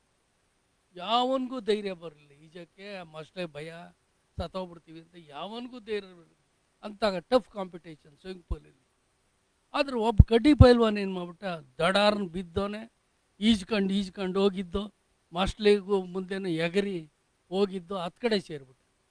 ಕೊನೆಗೆ ಮಾಧ್ಯಮದವರೆಲ್ಲ ಬಂದು ಅವನಿಗೆ ಕರೆದು ಅಭಿನಂದಿಸಿ, ನಿಮ್ಮ ಯಶಸ್ಸಿನ ಗುಟ್ಟೇನು, ಹೆಂಗೆ ಸಕ್ಸಸ್ ಆದರೆ ನೀವು ಅಂದರೆ ಅವನು ಹೇಳಿದಂತೆ, ಇಂದ್ಲಿಂದ ನಾನು ತಳ್ದೋನೆ ಅವನು. ಸುಮ್ಮನೆ ನೋಡೋಕೆ ಬಂದಿದ್ದೆ ನಾನು, ನೋಡೋಕೆ ಬಂದು ನಿಂತ್ಕೊಂಡಿದ್ರೆ ಯಾವನೋ ಹಿಂದ್ಲಿಂದ ತಳ್ಬಿಟ್ಟ. ನಾನು ಈಚೆಗೆ ಬೇರೆ ದಾರಿ ಇಲ್ಲಪ್ಪ, ಪ್ರಾಣ ಉಳಿಸ್ಕೋಬೇಕಾಗಿತ್ತು. ಅದಕ್ಕೋಸ್ಕರ ನಾನು ಹೆಂಗೋ ಕಷ್ಟಪಟ್ಟಿಲ್ದೆ ಸೇರ್ಕೊಂಡಿದ್ದೀನಪ್ಪ, ನಿಮ್ಮ ಅಭಿನಂದನೆ ಇರಲಿ, ನಾನು ತಳ್ದೋನೆ ಅವನು. ನಂದು ಸೇಮ್ ಪರಿಸ್ಥಿತಿ ನಂದು ಜೀವನದಲ್ಲಿ. ನನ್ನ ಜೀವನಕ್ಕೆ ಅದು ಒಳ್ಳೆ ರೂಪಕ ಆಗಿದೆ ಆ ಕತೆ. ಆದರೆ ನಾನು ನಾಗ್ತಿಹಳ್ಳಿಯವರು ಕೇಳಿದ ಪ್ರಶ್ನೆಯನ್ನು ಎರಡು ಭಾಗ ಮಾಡ್ಕೋತೀನಿ. ಒಂದು, ನಾನು ಕರೋನಾ ಸಮಯದಲ್ಲಿ ಮಾಡಿದ ಅಪಾರವಾದ ನಿದ್ದೆ, ನನ್ನ ಪ್ರಿಯವಾದ ನಿದ್ದೆಗೆ ನಾನು ಕೊಡುವಷ್ಟು ಮಹತ್ವ, ಬೆಲೆ ಬಹುಶಃ ಯಾವುದಕ್ಕೂ ಕೂಡ ನಾಳೆಗಿಂತ ಅದು ನಾಳೆವರೆಗೂ ನಿದ್ದೆ. ಈಗ ಮಲಗಿದೆ ಅಂದ್ರೆ ನಾಳೆನೇ ನಾನು ಎದ್ದೋಳೋದು. ಅಷ್ಟು ನಿದ್ದೆ ಅನ್ನೋದ್ರ ಬಗ್ಗೆ ನನಗೆ ಭಾಳ ಪ್ರೀತಿ ಇದೆ, ಗೌರವ ಇದೆ. ನಿದ್ದೆ ನಮ್ಮನ್ನು ಆರೋಗ್ಯದಿಂದ ಕಾಪಾಡುತ್ತೆ, ಫ್ರೆಶ್ ಮಾಡುತ್ತೆ. ಜೊತೆಗೆ ನಿದ್ದೆ ಸಹಜವಾಗಿ ನನಗೆ ಇಷ್ಟವಾದ. ಈ ನಮ್ಮ ಭಾಳ ಪ್ರಸಿದ್ಧ ಲೇಖಕರು ರಾಮಚಂದ್ರ ಗುಹಾ ಅವರು ಟೆಲಿಗ್ರಾಫಲ್ಲಿ ಬರೆದಿದ್ರು, ಅದು ಆಮೇಲೆ ಪ್ರಜಾವಾಣಿಲೂ ಬಂತು ಅನ್ನೋದು. ಟೆಲಿಗ್ರಾಫಲ್ಲಿ ನನ್ನ ಬಗ್ಗೆ ಬರೆದಿದ್ರು, ಒಂದು ಆರ್ಟಿಕಲ್ ಬರೆದಿದ್ರು ನನ್ನ ಪುಸ್ತಕದ ಬಗ್ಗೆ. ಅವರು ನನ್ನ ಬಗ್ಗೆನೂ ಬರೀತಾ ರಾಮಚಂದ್ರ ಗುಹಾ, ಸಿದ್ಧಲಿಂಗಯ್ಯನವ್ರಿಗೆ ನಿದ್ದೆ ಅನ್ನೋದು ಎಷ್ಟು ಪ್ರಿಯ ಅಂದರೆ, 1,00,000 ರೂಪಾಯಿ ಇಟ್ಟುಬಿಟ್ಟು ನಿದ್ದೆ ಬೇಕೋ 1,00,000 ಬೇಕು ಅಂದರೆ ಅವ್ರು ನಿದ್ದೆ ಅಂತ ಹೇಳ್ತಾರೆ ಅಂತ ಅವ್ರು ಬರೆದಿದ್ರೆ. ಪ್ರಜಾವಾಣಿಲೂ ಅದು ಅನುವಾದ ಆಯಿತು. ಆದರೆ ಅಷ್ಟರ ಮಟ್ಟಿಗೆ ಚೆನ್ನಾಗಿ ನಿದ್ದೆ ಮಾಡಿದ್ದೇನೆ. ಇವತ್ತು ಫ್ರೆಶ್ ಆಗಿ ಬರೋಕ್ಕೆ ನಿದ್ದೆಯೂ ಕೂಡ ಕಾರಣವಾಗಿದೆ ಅಂತ ಹೇಳೋದು ತಪ್ಪಾಗಲಾರ್ದು. ಆದರೆ ನಿದ್ದೆ ಮಾಡೋಕ್ಕೆ ಒಂದು ಪೂರಕವಾದ ಪರಿಸ್ಥಿತಿ ಕರೋನಾ. ಯಾಕೆಂದರೆ ಯಾರೂ ಬರಲೇ ಇಲ್ಲ ಮನೆ ಕಡೆ, ಡಿಸ್ಟರ್ಬ್ ಮಾಡೋಕ್ಕೆ ಯಾವನೂ ಬರಲಿಲ್ಲ. ಹಗಲೊತ್ತು ನಿದ್ದೆ, ರಾತ್ರಿ ಹೊತ್ತು ನಿದ್ದೆ. ಯಾರಾದರೂ ಬರ್ತಾಯಿದ್ರು ಜನಗಳು, ಹೆಚ್ಚಿನ ಜನ ಬರ್ದೇನೆ ಕರೋನಾ ಹೋಗಬಾರ್ದು, ಏನು ತಿಳ್ಕೊಳ್ತಾರೋ. ನಾನು ಏನೂ ತಿಳ್ಕೊಳ್ತಿರಲಿಲ್ಲ ಬಂದಿದ್ದರು ಕೂಡ, ಆದರೂ ಯಾರೂ ಬರಲೂ ಇಲ್ಲ ಹೆಚ್ಚಿನ ಜನ. ಆದ್ದರಿಂದ ಅರ್ಧ ಭಾಗ ನಿದ್ದೆಗೆ ನಾನು ಮೀಸಲಿಟ್ಟಿದ್ದೆ, ಅದು ಬಳಸ್ಕೊಂಡಿದ್ದೇನೆ ಅರ್ಧ ಭಾಗವನ್ನು. ಇನ್ನರ್ಧ ಭಾಗ ನಾಗ್ತಿಹಳ್ಳಿ ಸಾಹೇಬ್ರು ಹೇಳ್ದಂಗೆ ನಾನು ಓದೋದಕ್ಕೆ ಬಳಸ್ಕೊಂಡಿದ್ದೆ. ಆತ್ಮಚರಿತ್ರೆಗಳು ನನಗೆ ಭಾಳ ಇಷ್ಟ. ಆತ್ಮಚರಿತ್ರೆಗಳು, ಮತ್ತೊಮ್ಮೆ ಕುವೆಂಪು ಅವರ ಕವಿತೆಗಳು, ಬೇಂದ್ರೆ ಕವಿತೆಗಳು, ಮತ್ತು ಬೇರೆ ಬೇರೆ ಥರದ ಅನೇಕ ಪುಸ್ತಕಗಳನ್ನು, ಇಂಗ್ಲೀಷ್ ಪುಸ್ತಕಗಳು, ಕನ್ನಡ ಪುಸ್ತಕಗಳು, ಅವುಗಳನ್ನೆಲ್ಲ ಓದಿದ್ದೇನೆ. ನಿನ್ನೆ ತಾನೇ ರಾತ್ರಿವರೆಗೂ ನಂದು ಇನ್ನೊಂದು ಸಮಸ್ಯೆ ಇದೆ. ನಾನು ಮಲಗೋದು 2-3 ಗಂಟೆ ಆಗುತ್ತೆ ಯಾವಾಗಲೂ. ಅಂದರೆ ಓದಕ್ಕೆ ಕುಂತ್ಕೊಂಡ್ಬಿಟ್ರೆ ನಂದು ಅದೊಂದು ಸಮಯ ಪ್ರಜ್ಞೆ ಇರಲ್ಲ, ಆ ಪುಸ್ತಕ ಮುಗಿಸೋವರೆಗೂ ನಾನು. ಆದ್ದರಿಂದನೇ ಬೆಳಗಿನ ಸಮಾರಂಭಗಳನ್ನು ನಾವು ಒಪ್ಕೊಳ್ಳಲ್ಲ. ಯಾಕೆಂದರೆ ಎದ್ದಳೋದೇ 10 ಗಂಟೆ 11 ಗಂಟೆ ಆಗಿ, 10:30 ಫಂಕ್ಷನ್ ಇದ್ದವರು ಬೈಕೊಂಡು ಶಾಪ ಹಾಕ್ಕೊಂಡು ಹೋಗ್ಲಿ, ಬರಲ್ಲ ಅಂತ ಹೇಳಿದರೆ ಇನ್ಯಾವನ್ನಾದರೂ ಕರಿತಾ ಇದ್ವಲ್ಲ. ಇವನು ಬರ್ತೀನಿ ಅಂತಲೂ ಹೇಳಲ್ಲ, ಬರಲ್ಲ ಅಂತಲೂ ಹೇಳಲ್ಲ, ಬರೋದೂ ಇಲ್ಲ ಅಂತ ಭಾಳ ಉಗಿಸ್ಕೊಂಡಿದ್ದೇನೆ ಈ ಸಂಘಟಕರಿಂದ. ಆದರೆ ನಾನು ಮಲಗೋದು ಓದಕ್ಕೆ ಹೋಗ್ಬಿಟ್ರೆ ಅದೊಂದು ಹುಚ್ಚು. ಅರ್ಧ ಭಾಗ ಓದಿಗೆ ಮೀಸಲು, ಅರ್ಧ ಭಾಗ ನಿದ್ದೆಗೆ ಮೀಸಲು. ಬರವಣಿಗೆ ಸ್ವಲ್ಪ ಸಮಯ ಸಿಕ್ಕಿದಾಗ, ಸ್ಫೂರ್ತಿ ಬಂದಾಗ ಬರವಣಿಗೆ. ನಾನು ಬರವಣಿಗೆ ಕೂಡ ಪದ್ಯ ಯಾಕೆ ತಗೊಂಡೆ ಅಂದರೆ, ಈ ವಸುಧೇಂದ್ರ ಅವ್ರ ಥರ ಬರೆಯೋ ಶಕ್ತಿ ಇಲ್ಲ. ಯಾಕೆಂದರೆ ಆ ಸಮಯ ಅಷ್ಟು ಕೇಳ್ತದದು, ಆ ಕಾನ್ಸಂಟ್ರೇಷನ್ ಅಷ್ಟು ಕೇಳ್ತದೆ. ನನಗೆ ವಿಚಲಿತ ಮನಸ್ಸು, ಕಾನ್ಸಂಟ್ರೇಷನ್ ಕಷ್ಟ. ಆದ್ದರಿಂದ ಏನಾಗುತ್ತೋ ಆ ಟೈಮ್ನಲ್ಲಿ ಒಂದು ಪದ್ಯದ ಲೈನ್ ಬಂದರೆ ತಕ್ಷಣ ನಾನು ಏನು ಮಾಡ್ತೀನಿ, ಎಲ್ಲೇ ಹೋಗ್ತಾ ಇರ್ತೀನಲ್ಲ, ಕಾಕ ಹೋಟ್ಲಿಗೆ ನುಗ್ಬಿಡ್ತೀನಿ.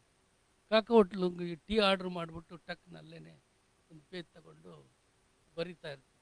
ಪದ್ಯನ ಯಾಕೆ ಆಯ್ಕೆ ಮಾಡ್ಕೊಂಡೆ ಅಂದರೆ ಸಮಯ ಹೆಚ್ಚು ಕೇಳಲ್ಲ, ಆಮೇಲೆ ಸಮಯ ಸ್ಫೂರ್ತಿ ಏನು ಬರುತ್ತೋ ಆ ಟೈಮ್ನಲ್ಲಿ ಬರ್ಕೋಬೋದು. ನನ್ನ ಕೈಲಿ ಕಾದಂಬರಿ ಯಾಕೆ ಬರೆಯೋಕ್ಕಾಗಲ್ಲ ಅಂದರೆ ಅಷ್ಟು ಸಮಯ ಆಗಲ್ಲ ಅಂತ. ಅದು ಎಷ್ಟು ಸಮಯ ತಗೊಂಡ್ರೋ, ಎಷ್ಟು ಕಷ್ಟಪಟ್ಟರು. ಬಟ್ ನಾನು ಟೀ ಮೇಲೆ ಟೀ ಆರ್ಡ್ರ್ ಮಾಡ್ತಾ ಇರ್ತೀನಿ. ಯಾಕೆಂದ್ರೆ ನಾನು ಮೂಲತಃ ಟೀಚರ್ ಆದ್ದರಿಂದ. ಟೀಚರ ಅಂದರೆ ಟೀ ಕುಡಿದು ಚಲಿಸುವವನು ಟೀಚರ, ಆದ್ದರಿಂದ ಟೀ ಕುಡಿದುಕೊಂಡು ಬರೆಯೋದು. ಅದು ಕೂಡ ಅದನ್ನು ದಾಟಿ ಬಂದಿದ್ದೇನೆ. ಆ ಟೀಚರ್ ಅಂಥವನ್ನು ಕೂಡ ದಾಟಿ ಬಂದಿದ್ದೇನೆ. ಈಗ ವೈರಾಗ್ಯ ಬಂದಿದೆ ಅಂತ ಕಾಣ್ತದೆ. ಇಲ್ಲ, ತಾವು ತಮ್ಮ ಆಹ್ವಾನವನ್ನು ಇಲ್ಲ, ನೀವು ಮಾರ್ಮಿಕವಾಗಿ ಹೇಳಿದ ಮಾತು ಗೊತ್ತಾಯ್ತು ನನಗೆ. ನಿಮ್ಮ ಆಹ್ವಾನವನ್ನು ನಿರೀಕ್ಷಿಸ್ತಾ ಇದ್ದೇನೆ.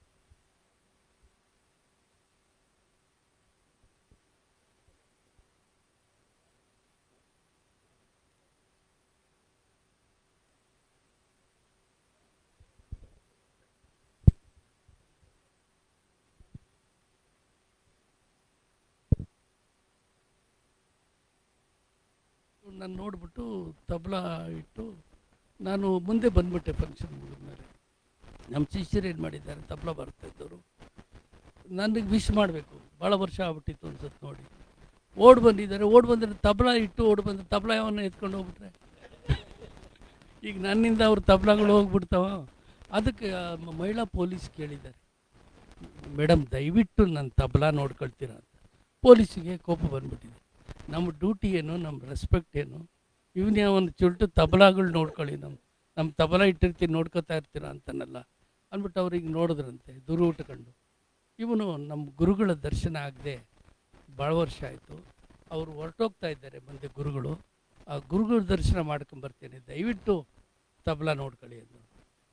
ಅಮ್ಮನಿಗೆ ಬೇಜಾರು, ಇದು ಕುತೂಹಲ ಬಂದು, ಯಾರು ನಿಮ್ಮ ಗುರುಗಳು? ಸಿದ್ಧಲಿಂಗಯ್ಯನವರು. ತಕ್ಷಣ ನೋಡಿ ನನಗೂ ಆಶ್ಚರ್ಯ ಆಯಿತು. ಊರು ಕೇರಿ ಬರೆದಿದ್ದಾರಲ್ಲ ಆ ಸಿದ್ಧಲಿಂಗಯ್ಯನವರು.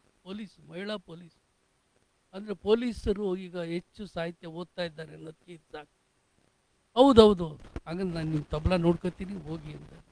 ಆಮೇಲೆ ಅವರು ಅವ್ನು ಬಂದು ಹೇಳ್ದ,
ಪ್ರಕಟಣೆ ಮಾಡಿದ್ದಾರೆ.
ಧನ್ಯವಾದಗಳು ಸರ್. ಊರು ಕೇರಿ ಬಗ್ಗೆ ಮಾತಾಡ್ತಾ ಇದ್ದಾಗ ನನಗೆ ಬಹಳ ಸ್ಫೂರ್ತಿ ಮತ್ತು ಬಹಳ ಮೆಚ್ಚುಗೆಯನ್ನು ಕೊಟ್ಟಂಥ ಕೃತಿ ಊರು ಕೇರಿ. ನಾನು ಓದಿದ್ದೇನೆ. ಮತ್ತು ಓದಿದ್ರೂ ಆ ಜೀವನ್ಮುಖಿ ಪತ್ರಿಕೆ ಬಂದ ತಕ್ಷಣ ನನ್ನ ಟೇಬಲ್ ನಾನು ಮೊದಲು ತೆಗೆದು ಹಿಂಭಾಗಕ್ಕೆ ತೆಗಿತೀನಿ ಅದನ್ನು. ಇಲ್ಲಿಂಗಂದ್ರೆ ಈ ಸರಿ ಏನು ಕಂಟಿನ್ಯೂ ಮಾಡಿದ್ದಾರೆ. ಆ ಪುಸ್ತಕವನ್ನು ಸಮಗ್ರವಾಗಿ ಸಪ್ನ ಪ್ರಕಟಣೆ ಮಾಡ್ತದೆ. ಬಹಳ ಪ್ರೀತಿಯಿಂದ ಒಳ್ಳೆ ರೀತಿಯಲ್ಲಿ ಒಂದು ಪ್ರೊಡಕ್ಷನ್ ಅದಕ್ಕೆ ಒಂದು ರೂಪ ಕೊಟ್ಟು ಮಾಡ್ತಾ ಇದೆ ಅಂತ ಈ ಸಂದರ್ಭದಲ್ಲಿ ಹೇಳಲಿಕ್ಕೆ ಮನೆಯ ಕವಿಗಳ ಅನುಮತಿ ಪಡೆದಿದ್ದೇವೆ ನಾವು. ಅದನ್ನು ಸಮಗ್ರವಾಗಿ ಪ್ರಕಟಣೆ ಮಾಡುತ್ತೆ ಅಂತ ಹೇಳ್ತಾ ಇದ್ದೀನಿ. ಸೊ ಮುಂದಿನ ಪ್ರಶ್ನೆಯನ್ನು ಜೋಗಿಯವರು ನಮ್ಮ ಅಶೋಕ್ ಕುಮಾರ್ ಸಾಹೇಬ್ರಿಗೆ ಕೇಳಬೇಕು ಅಂತ.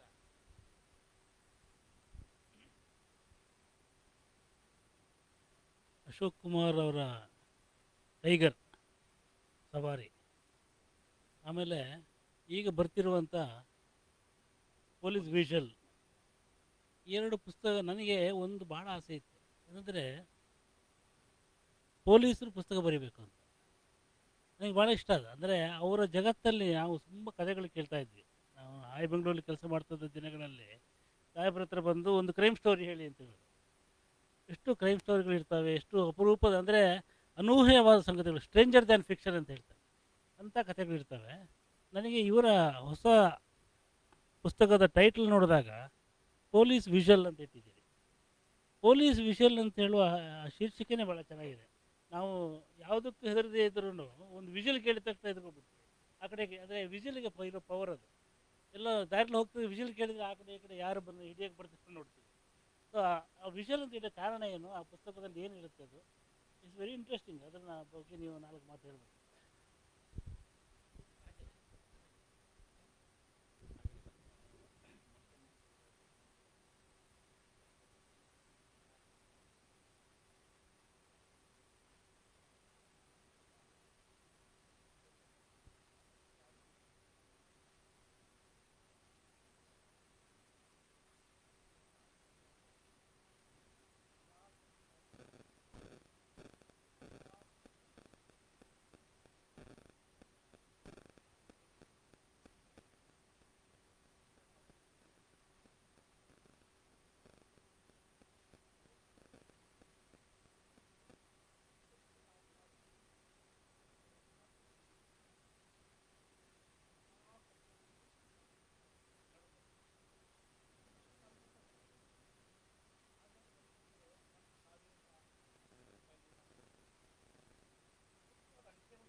ಆಮೇಲೆ ನಮ್ಮ ಪ್ರೆಸೆಂಟ್ ಡಿ ಜಿ ಅವರು ಪ್ರವೀಣ್ ಸೂದ್ ಅವರು ನನಗೆ ಭಾಳ ಹತ್ತಿರದಲ್ಲಿದ್ದರು. ಒಂದು ಮೂರುವರೆ ವರ್ಷ ನಾನು ಅವರಿಗೆ ಸುಮ್ಮನೆ ಕೇಳಿದೆ. ಆ್ಯಕ್ಚುಲಿ ಇವರೊಬ್ಬರದೇ ಬರಿಬೇಕು ಅಂತ ನಾನು ನಿರ್ಧಾರ ಮಾಡಿದ್ದೆ.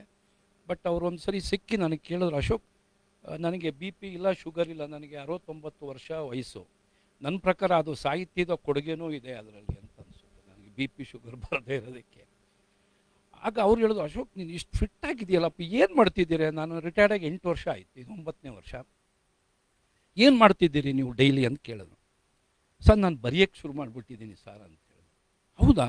ಅದೇ ನಂದು ಒಂದು ಹುಲಿಯ ನೆನಪುಗಳು ಇಂಗ್ಲೀಷ್ ಟ್ರಾನ್ಸ್ಲೇಟ್ ಮಾಡಿದ್ದೀನಿ, ಮೆಮರೀಸ್ ಆಫ್ ಟೈಗರ್ ಅಂತ.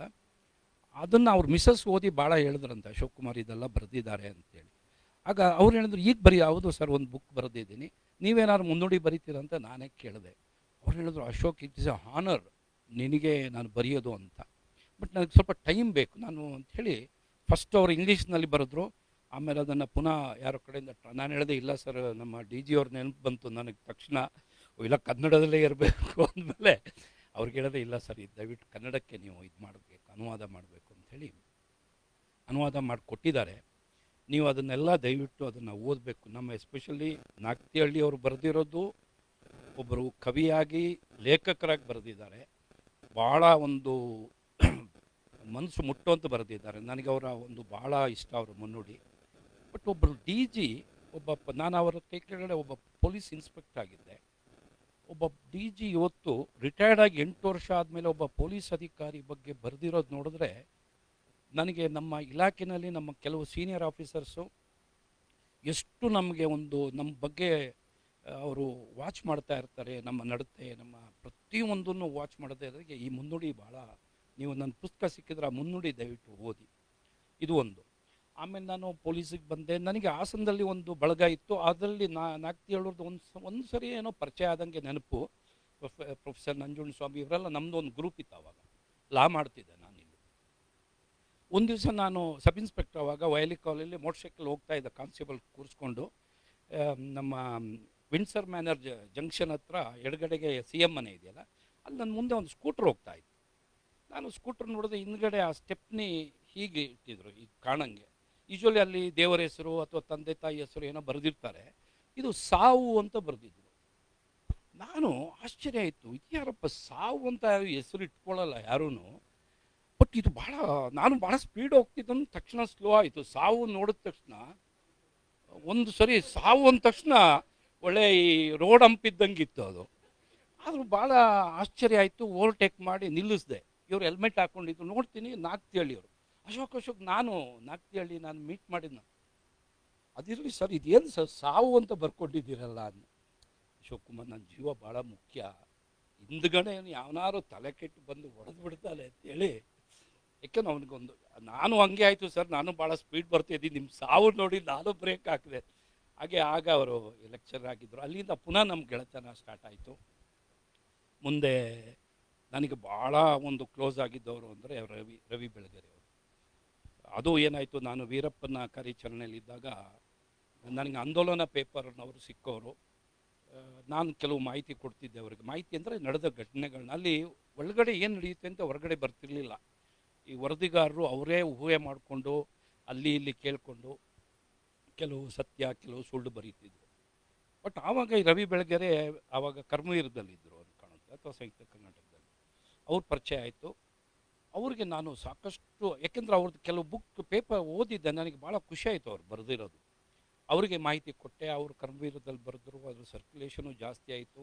ಹೀಗೆ ನಮ್ಮ ಒಂದು ಭಾಳ ನಿಕಟವಾದ ಸಂಬಂಧ ಬೆಳೀತು. ಬಟ್ ಆವಾಗ ಭಾಳ ಕಷ್ಟದಲ್ಲಿದ್ದರು ರವಿ ಬೆಳಗೆರೆ. ಆಮೇಲೆ ನಾನು ಇದಕ್ಕೆ ಬಂದೆ ಕಾಟನ್ಪೇಟೆಗೆ. ಆಗ ಕೆಂಗೇರಿ ಗೇಟ್ ಅಂತಿತ್ತು, ಅಲ್ಲಿ ಡೈಲಿ ನನಗೆ ಎವ್ರಿ ಫ್ರೈಡೇ ನನ್ನ ನೈಟ್ ರೌಂಡ್ಸು. ಅವರು ರಾತ್ರಿ 11 ಗಂಟೆಯಿಂದ ಬೆಳಗ್ಗೆ 5 ಗಂಟೆವರೆಗೂ ನನ್ನ ನೈಟ್ ರೌಂಡ್ಸು. ಇವರು ರಾತ್ರಿ 11 ಗಂಟೆಗೆ ಬಂದುಬಿಡೋರು, ನನ್ನ ಜೀಪಲ್ಲೇ ಕೂತ್ಕೊಂಡು ಎಲ್ಲ ಹೇಳ್ತಾಯಿದ್ರು. ಕೊನೆಗೆ ಒಂದು ದಿವಸ ಹೇಳಿದ್ರು, ಅಶೋಕ್ ನಾನು ಒಂದು ಬುಕ್ ಬರಿಬೇಕು ಅಂದರೆ. ಅವರು ಭಾಳ ಒಂದು ಧೈರ್ಯ ಸಾಹಸಿ ರವಿ ಬೆಳಗೆರೆ ಅವರು.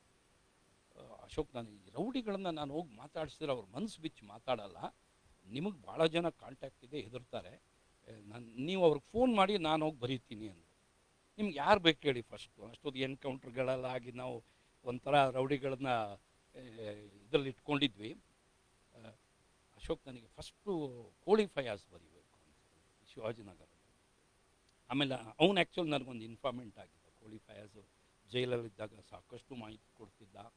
ಅದರಲ್ಲೂ ಅವನು ನನ್ನ ಜೀವ ಉಳಿಸ್ದ. ಇನ್ನೊಬ್ಬ ರೌಡಿ, ನಾನು ಸಬ್ ಇನ್ಸ್ಪೆಕ್ಟರ್ ಆಗಿದ್ದೆ, ಅಲ್ಲಿ ಮಾತಾಡ್ತಿದ್ರಂತೆ. ನಾನು ಅಶೋಕ್ ಕುಮಾರ್ ಮಲ್ಗೋ ಬೆಡ್ರೂಮ್, ನಂದು ಕ್ವಾರ್ಟರ್ಸ್ ಇತ್ತು ವಯಲಿಕ್. ಅವರು ಬೆಡ್ರೂಮ್ ಕಿಟಕಿ ಒಳಗಡೆಯಿಂದ ಪೆಟ್ರೋಲ್ ಹಾಕಿ ಬೆಂಕಿ ಕೊಡಬೇಕು ಅಂತ ಅವ್ರು ಮಾತಾಡ್ತಿರೋದನ್ನ ಒಂದು ಇನ್ಲ್ಯಾಂಡ್ರಲ್ಲಿ ಬರೆದಿದ್ದೆ ಕೋಳಿ ಫಯಾಜ್. ಈಗ ನಾವು ಅವ್ರನ್ನ ದುಷ್ಟರು ಅಂತಲೇ ನಾವು ಮನಸ್ಸಿಗೆ ತಗೊಂಬಿಡಬಾರ್ದು. ನಾನು ಸಾಕಷ್ಟು ಜನರನ್ನ ಮುಖ್ಯವಾಹಿನಿಗೆ ತಂದು ಒಳ್ಳೆಯದು ಮಾಡಿದ್ದೀನಿ. ಸೊ ಆಮೇಲೆ ಅವನಿಗೆ ಫೋನ್ ಮಾಡಿದೆ. ಹಾಗೆ ಇವ್ರದ್ದು ಪಾಪಿಗಳ ಲೋಕದಲ್ಲಿ ಅಂತ ಪುಸ್ತಕ ಬರೆದ್ರು, ನನ್ನ ಬಗ್ಗೆನೂ ಬರೆದಿದ್ದಾರೆ, ಅದರಲ್ಲಿ ಭಾಳಷ್ಟು ಇದೆ. ಅಲ್ಲಿಂದ ನಾನು MMILSಲ್ಲಿದ್ದು ಬಂದೆ. ನನಗೆ ಒಂದು ಸಣ್ಣ ಕಲ್ಪನೆಯೂ ಇರಲಿಲ್ಲ. ಅಂದರೆ ಭಾಳಷ್ಟು ಬುಕ್ಸ್ ಓದ್ತಿದ್ದೆ. ನನಗದೊಂದು ಭಾಳ ಅಭ್ಯಾಸ. ಸಪ್ನಾದವ್ರದ್ದು ಭಾಳ ಮೊದಲಿಂದ ನನಗೆ, ಅಂದರೆ DG ಅವ್ರದ್ದು ಪರಿಚಯ ಇರಲಿಲ್ಲ. ನಿತಿನ್ ಶಾ ಅವರು ನೋಡಿದ್ದೆ, ಬಂದು ಬರೀ ಪುಸ್ತಕ ತೊಗೊಂಡು ಹೋಗ್ತಿದ್ದೆ. ನನಗೆ ಭಾಳ ಇಷ್ಟ ಈ ಸಪ್ನಾ ಬುಕ್ ಹೌಸ್. ಆಮೇಲೆ ನಾನು ರಿಟೈರ್ಡ್ ಆಗ್ತಾಯಿದ್ದೆ. 2012ರಲ್ಲಿ ನಾನು ನಿವೃತ್ತಿಗೊಂಡೆ. ನಿವೃತ್ತಿಗೆ ಒಂದು 6 ತಿಂಗಳಿದೆ ಅಂದಾಗ ನಾನು ಮೊದಲೇ ಪ್ಲ್ಯಾನ್ ಮಾಡ್ಕೊಂಡಿದ್ದೆ. ನಾನು ಜೀವನದಲ್ಲಿ ಪ್ರತಿಯೊಂದು ಒಂದು 20 ವರ್ಷ 50 ವರ್ಷಕ್ಕೆ ಮೊದಲು ಏನು ಮಾಡಬೇಕು, ಏನೇನು ಪ್ರಾಬ್ಲಮ್ ಬರಬಾರ್ದು. ನಾನು ಯಾವಾಗಲೂ ನೆಗೆಟಿವ್ ಥಿಂಕ್ ಮಾಡ್ತೀನಿ.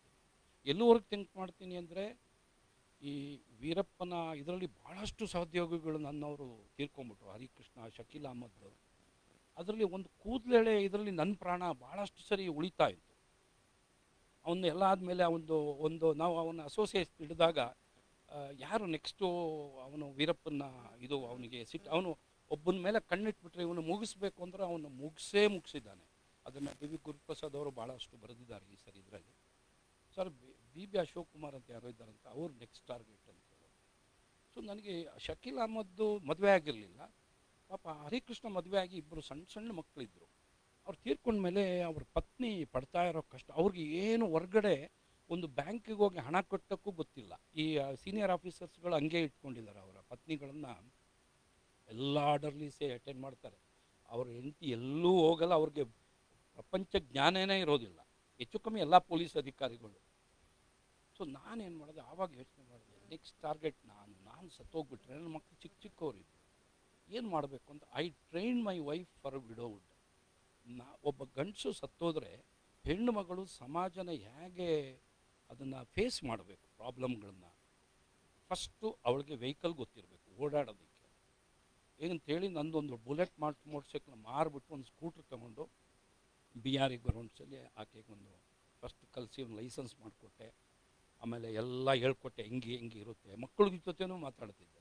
ನಾನು ಒಂಥರ, ಕೆಲವರು ನನ್ನ ಏನಪ್ಪ ಇವ್ ಭಾಳ ಹುಚ್ಚಂತರ ಏನೇನೋ ತಿಳ್ಕೊಳ್ತಾನೆ ಅಂತ ಹೇಳ್ತೀನಿ. ನೋಡಿ, ಇದು ಎಲ್ಲಿವರೆಗೆ ನನಗೆ ಉಪಯೋಗ ಆಯಿತು ಅಂದರೆ, ನಾನು ಒಂದು ಲಿಸ್ಟ್ ಬರೆದಿದ್ದೆ, ಒಂದು ನೋಟ್ಬುಕ್ಕಲ್ಲಿ ಬರೆದಿದ್ದೆ ನನ್ನ ಮಿಸ್ಸಸ್ಸಿಗೆ, ಏನೇನು ಡೂಸ್ ಆ್ಯಂಡ್ ಡೋಂಟ್ಸ್ ಅಂತ, ಏನೇನು ಮಾಡಬಾರ್ದು, ಏನೇನು ಮಾಡಬೇಕು. ಅದ್ರಲ್ಲಿ ನನ್ನೊಂದು ಸ್ನೇಹಿತರದ್ದು ಬಳಗನೇ ಬರೆದಿದ್ದೆ. ಇಷ್ಟು ಸ್ನೇಹಿತರನ್ನ ನೀನು ನಂಬೇಡ, ಇವರೆಲ್ಲ ಕಾಮಾಂಧರು, ನಿನಗೆ ಮೋಸ ಮಾಡ್ತಾರೆ, ಬಟ್ ಭಾಳ ನೈಸಾಗಿ ಮಾತಾಡ್ತಾರೆ. ನಾನು ಅಲ್ಲಿವರೆಗೆ ಯೋಚನೆ ಮಾಡಿದ್ದೆ. ಯಾಕಂದರೆ ನಮ್ಮ ಪೊಲೀಸ್ ಇಲಾಖೆಯಲ್ಲಿ ಕೆಲವು ಅಧಿಕಾರಿಗಳು ತೀರ್ಕೊಂಡಾಗ ಅವರ ವೈಫಿಗೆ ನಮ್ಮಲ್ಲಿ ಕಂಪ್ಯಾನ್ಷನ್ ಗ್ರೌಂಡ್ ಮೇಲೆ ಕೆಲಸ ಕೊಡ್ತಾರೆ. ಅಲ್ಲಿ ಅವ್ರನ್ನ ಮಿಸ್ಯೂಸ್ ಮಾಡೋದು ನೋಡಿದೆ ಹಿರಿಯ ಅಧಿಕಾರಿಗಳು. ಇದು ನನಗೆ ಯೋಚನೆ ಬಂತು, ಎಲ್ಲಿ ನನ್ನ ಮಿಸ್ಸಸ್ಸು ವಿಕ್ಟಿಮ್ ಆಗಿಬಿಡ್ತಾಳೆ ಅಂತ. ನನಗೆ ಗೊತ್ತಿತ್ತು. ನಮ್ಮ ಮಿಸ್ಸಸ್ಗೆ ನಾನು ಪ್ರಾಮಿಸ್ ತೊಗೊಂಡಿದ್ದೆ, ನಾನು ಸತ್ತೋಗ್ಬಿಟ್ರೆ ನಿನಗೆ ಕಂಪ್ಯಾನ್ಷನ್ ಗ್ರೌಂಡ್ ಮೇಲೆ ನಿನಗೊಂದು ಜಾಬ್ ಕೊಡ್ತಾರೆ ಇಲಾಖೆಯಲ್ಲಿ, ನೀನು ಏನೇ ಮಾಡಿದ್ರೂ ಸೇರ್ಬೇಡ ಇಲಾಖೆ. ನಿನ್ನ ಕಾಲ ಮೇಲೆ ನಿಂತ್ಕೊಂಡು ನಿನಗೆ ಒಂದು 2,000 3,000 ಬರಲಿ ತಿಂಗಳಿಗೆ, but you have to stand on your leg ಅಂತ. ಆಗ ನಾನು ನನ್ನ ಬುಲೆಟ್ ಸವರಿನಲ್ಲಿ ಬರೆದಿದ್ದೀನಿ. ಕೆಲವು ಇದು ಕೇಸ್ಗಳನ್ನು ಪತ್ತೆ ಮಾಡಿದಾಗ ಚೇರ್ಮನ್ ನಮ್ಮ BPL ನಂಬಿಯಾರ್ ಅಂತೇಳಿ ಭಾಳ ಪರಿಚಯ ಆದರು ನನಗೆ. ಇನ್ಫ್ಯಾಕ್ಟ್ ಅವ್ರು ನನಗೆ ಹೇಳಿದ್ರು, ಆವಾಗ ನನಗೆ 25,000 ಸಂಬಳ ಬರ್ತಿದ್ರೆ, ಅಶೋಕ್ ನೀನು ರಿಸೈನ್ ಮಾಡಿ ಬಂದುಬಿಡು, 1 ಲಕ್ಷ ಸಂಬಳ ಕೊಡ್ತೀನಿ, ಒಂದು ಕಾರು, ಡ್ರೈವರು, ಮನೆ ಬಾಡಿಗೆನೂ ಕೊಡ್ತೀನಿ ಅಂತ. ನಾನು ಬಿಡಲಿಲ್ಲ. ನಾನು ಹೇಳಿದೆ, ಇಲ್ಲ ಸರ್, ನನಗಿನ್ನೂ ಭಾಳ ಸರ್ವೀಸ್ ಇದೆ, ಇದಾದರೆ ನಿಮ್ಮ ಮನೆ ಸಂಸಾರ ಮಾತ್ರ ನಾನು ಉಳಿಸ್ತೀನಿ, ಇಲ್ಲಾದರೆ 1000 ಜನಕ್ಕೆ ನಾನು ಸಹಾಯ ಮಾಡ್ತಾಯಿದ್ದೀನಿ ಅಂತ ರಿಫ್ಯೂಸ್ ಮಾಡಿದೆ. ಬಟ್ ಆಮೇಲೆ ಅವ್ರ ಹತ್ರನೇ ಹೋಗಿ ಹೇಳಿದೆ, ಸರ್ ಈ ಥರ ನಾನು ಮಿಷನಲ್ಲಿ ಇದ್ದೀನಿ, ವೀರಪ್ಪನ ಮಿಷನ್ನಲ್ಲಿ, ಅಲ್ಲಿ 99% ಸಾವೇ ಅಲ್ಲಿರೋದು, ನಾನು ಸತ್ತೋದ್ರೆ ನನ್ನ ವೈಫ್ಗೆ ಒಂದು ಜಾಬ್ ಕೊಡಬೇಕು ಸರ್ ನೀವು. ಆಗ ಅವ್ರು ಹೇಳಿದ್ರು, ಜಾಬ್ ಬೇಡ ಅಶೋಕ್, ಈ ಹೌಸ್ ಕೀಪಿಂಗ್ ಸ್ಟಾರ್ಟ್ ಮಾಡಲಿ ಅಂತ. With 2 employees she started the business. ನಾನು ರಿಟೈರ್ಡ್ ಆದಮೇಲೆ ಅವಳ ಹತ್ರ 400 ಜನ ಎಂಪ್ಲಾಯೀಸ್. ಆಕೆ ಸುಮಾರು 3.5 ಲಕ್ಷ ರೂಪಾಯಿ ತಿಂಗಳಿಗೆ ಸಂಪಾದನೆ ಮಾಡಿದ್ಲು. ನನ್ನ ಸಂಬಳ 62,000ಕ್ಕಿಂತ ಮೇಲೆ ಹೋಗಲೇ ಇಲ್ಲ ನಾನು ನಿವೃತ್ತಿ ಆದಾಗ. ಆಮೇಲೆ ನನಗೆ ಮದುವೆ ಆಗಿದ್ದಾಗ ಎಂಗೇಜ್ಮೆಂಟ್ ಆಗಿದ್ದಾಗ ನನ್ನ ಮಿಸ್ಸಸ್ ಹೇಳಿದ್ರು ನಾವು ಹನಿಮೂನಿಗೆ ಎಲ್ಲಿ ಹೋಗೋದು ಅಂತ. ನಾನು ಕಾಶ್ಮೀರಕ್ಕೆ ಕರ್ಕೊಂಡು ಹೋಗ್ತೀನಿ ಅಂದಿದ್ದೆ. ನಾನು ಮದುವೆ ಆಗಿ 3ನೇ ದಿವಸಕ್ಕೆ ಇದಾಗ್ಬಿಡ್ತು, ಹಿಂದೂ ಮುಸ್ಲಿಂ ಗಲಾಟೆ ಆಗ್ಬಿಡ್ತು ಅಲ್ಸೂರಿನಲ್ಲಿ. ನನ್ನ ರಜಾ ಎಲ್ಲ ಕ್ಯಾನ್ಸಲ್ ಆಗಿ ನಾನು ಹೋಗಿ ಜಾಯ್ನ್ ಆದೆ. ಹನಿಮೂನ್ ಕಾಶ್ಮೀರಲ್ಲಿ ಆಗಲಿಲ್ಲ. ಆಮೇಲೆ ಈಗ 99ನೇ ಇಸ್ವಿಲಿ ಆಕೆ ಹೇಳಿದ್ಲು, ಅಶೋಕ್ ನಾವು ಸ್ವಿಟ್ಜರ್ಲ್ಯಾಂಡ್ಗೆ ಹೋಗೋಣ ಒಂದು ದಿವಸ. ನಾನು ಅವಾಗ ಇಂಟೆಲಿಜೆನ್ಸಲ್ಲಿ ನನ್ನ ಮಗ ಆಗ ನಾನು ಹೇಳಿದೆ ಏನಮ್ಮ ನಮ್ಮಂತ ಪಾಸ್ಪೋರ್ಟೇ ಇಲ್ಲ ಅವಾಗ, ಏನು ತಿಳ್ಕೊಂಡಿದ್ದೀನಿ ಸ್ವಿಟ್ಜರ್ಲ್ಯಾಂಡ್ ಇಲ್ಲ. ಯಾಕೆಂದ್ರೆ ನಮ್ಗೆ ಇನ್ನೊಂದು ಫ್ಯಾಮಿಲಿ ಭಾಳ ಇದು ಮಾಡ್ತಾ ಇತ್ತು, ಹಿಂಗೆ ಹೋಗ್ಬೋದು ಇದು. ಆಮೇಲೆ ಒಂದು ದಿವಸ ನಾನು ಕೇಳಿದೆ ಬೆಡ್ರೂಮಲ್ಲಿ, ನೀನು ಏನು ತಿಳ್ಕೊಂಡಿದ್ದೀನಿ, ನೀವು ಫಾರಿನ್ಗೆ ಹೋಗ್ಬೇಕು, ಎಷ್ಟು ಬೇಕು ದುಡ್ಡು, ಎಷ್ಟು ಬೇಕಾ? ನಾನು ಹೇಳಿದೆ ಏನು ಒಂದು 2-3 ಲಕ್ಷದ ಮೇಲಾಗುತ್ತೆ ಖರ್ಚಾಗುತ್ತೆ ಅಂತ. ಇವಳು ಏನು ಮಾಡೋದು, ಅಷ್ಟೊತ್ತಿಗೆ 92ರಿಂದ ಹೌಸ್ ಕೀಪಿಂಗ್ ಮಾಡ್ತಾ ಇದ್ದವಳು 99ರಲ್ಲಿ ಒಂದು ಪಾಸ್ಬುಕ್ ತೆಗೆದು, ಅದು ಸೀರೆ ಇಡ್ತಾರಲ್ಲ ಗಾಡ್ರೇಜ್ ಹೊರಡೆಯಿಂದ ತೆಗೆದು ನನಗೆ ಕೊಟ್ಟಳು. ನಾನು ಓಪನ್ ನೋಡ್ತೀನಿ 6.5 ಲಕ್ಷ ಇದೆ. ನನಗೆ ಆಶ್ಚರ್ಯ ಆಯಿತು. ಹಿಂದ್ಗಡೆಯಿಂದ ಏಕದಶಕ ಶತಕ ಇಸ್ಕೊಂಡು ನೋಡಿದ್ ಬಂದೆ, 60,000ನಾ ಇದು 6.5 ಲಕ್ಷನಾ ಅಂತ ನೋಡ್ತೀನಿ. ನಾನು ಅವಳು ಅರ್ನಿಂಗ್ ಇದೆ ಗೊತ್ತಿತ್ತು, but I never bothered about her. Then we went. ನಾವು ಯುರೋಪ್ಗೆ ಹೋದ್ವಿ, US ಹೋದ್ವಿ, ಮಯಾಮಿಯಿಂದ ರಾಯಲ್ ಕೆರೆಬಿಯನ್ ಕ್ರೂಸ್ನಲ್ಲಿ ಹೋದ್ವಿ. ಆಗ ನನಗನ್ನಿಸ್ತು, ಒಬ್ಬ ಮನುಷ್ಯ, ಒಬ್ಬ ಗಂಡಸು ಬರೀ ತಾನೇ ಸಂಪಾದನೆ ಮಾಡೋದಲ್ಲ, ತನ್ನ ಪತ್ನಿ ಜೊತೆನೂ ನ್ಯಾಯ ರೀತಿಯಲ್ಲಿ ಒಳ್ಳೆತನದಲ್ಲಿ ಮಾಡಿಕೊಂಡ್ರೆ ಏನೇನು ಸುಖ ಅನುಭವಿಸ್ಬೋದು. ಹಾಗೆ ನಾನು ಸುಮಾರು 17 ದೇಶ ಸುತ್ತಿದೆ. ನನ್ನ ಮಗಳು ಈಗ ಆಸ್ಟ್ರೇಲಿಯಾದಲ್ಲಿ. ಇದು ಒಂದು ಇದು. ಆಮೇಲೆ ಈ ಪುಸ್ತಕ ಏನಾಯಿತು, ನಾನು ಸಾಕಷ್ಟು ಹೆಸರು ಮಾಡಿದ್ದೆ ಇಲಾಖೆಯಲ್ಲಿ. ನನಗೆ ಸುಮಾರು ಜನ ಒಳ್ಳೆ ಎಸ್ಪೆಷಲಿ ಪ್ರೆಸ್ನವರು ಭಾಳ ನನಗೆ ವೆಲ್ವಿಷರ್ಸ್ ಇದ್ದರು, ಅದು ಆ ಚೈನ್ ಸ್ನ್ಯಾಚಿಂಗ್ ಕೇಸ್ ಹಿಡಿದ ಮೇಲೆ. ಆಮೇಲೆ ನಾನು ಈ ರಿಟೈರ್ಡ್ ಆಗೋಕ್ಕೆ 6 ತಿಂಗಳಿದೆ ಅಂದಾಗ ನಾನು ನೈಟ್ ರೌಂಡ್ಸ್ ದಿವಸ ಎಲ್ಲ ಯೋಚನೆ ಮಾಡ್ತಾ ಇದ್ದೆ.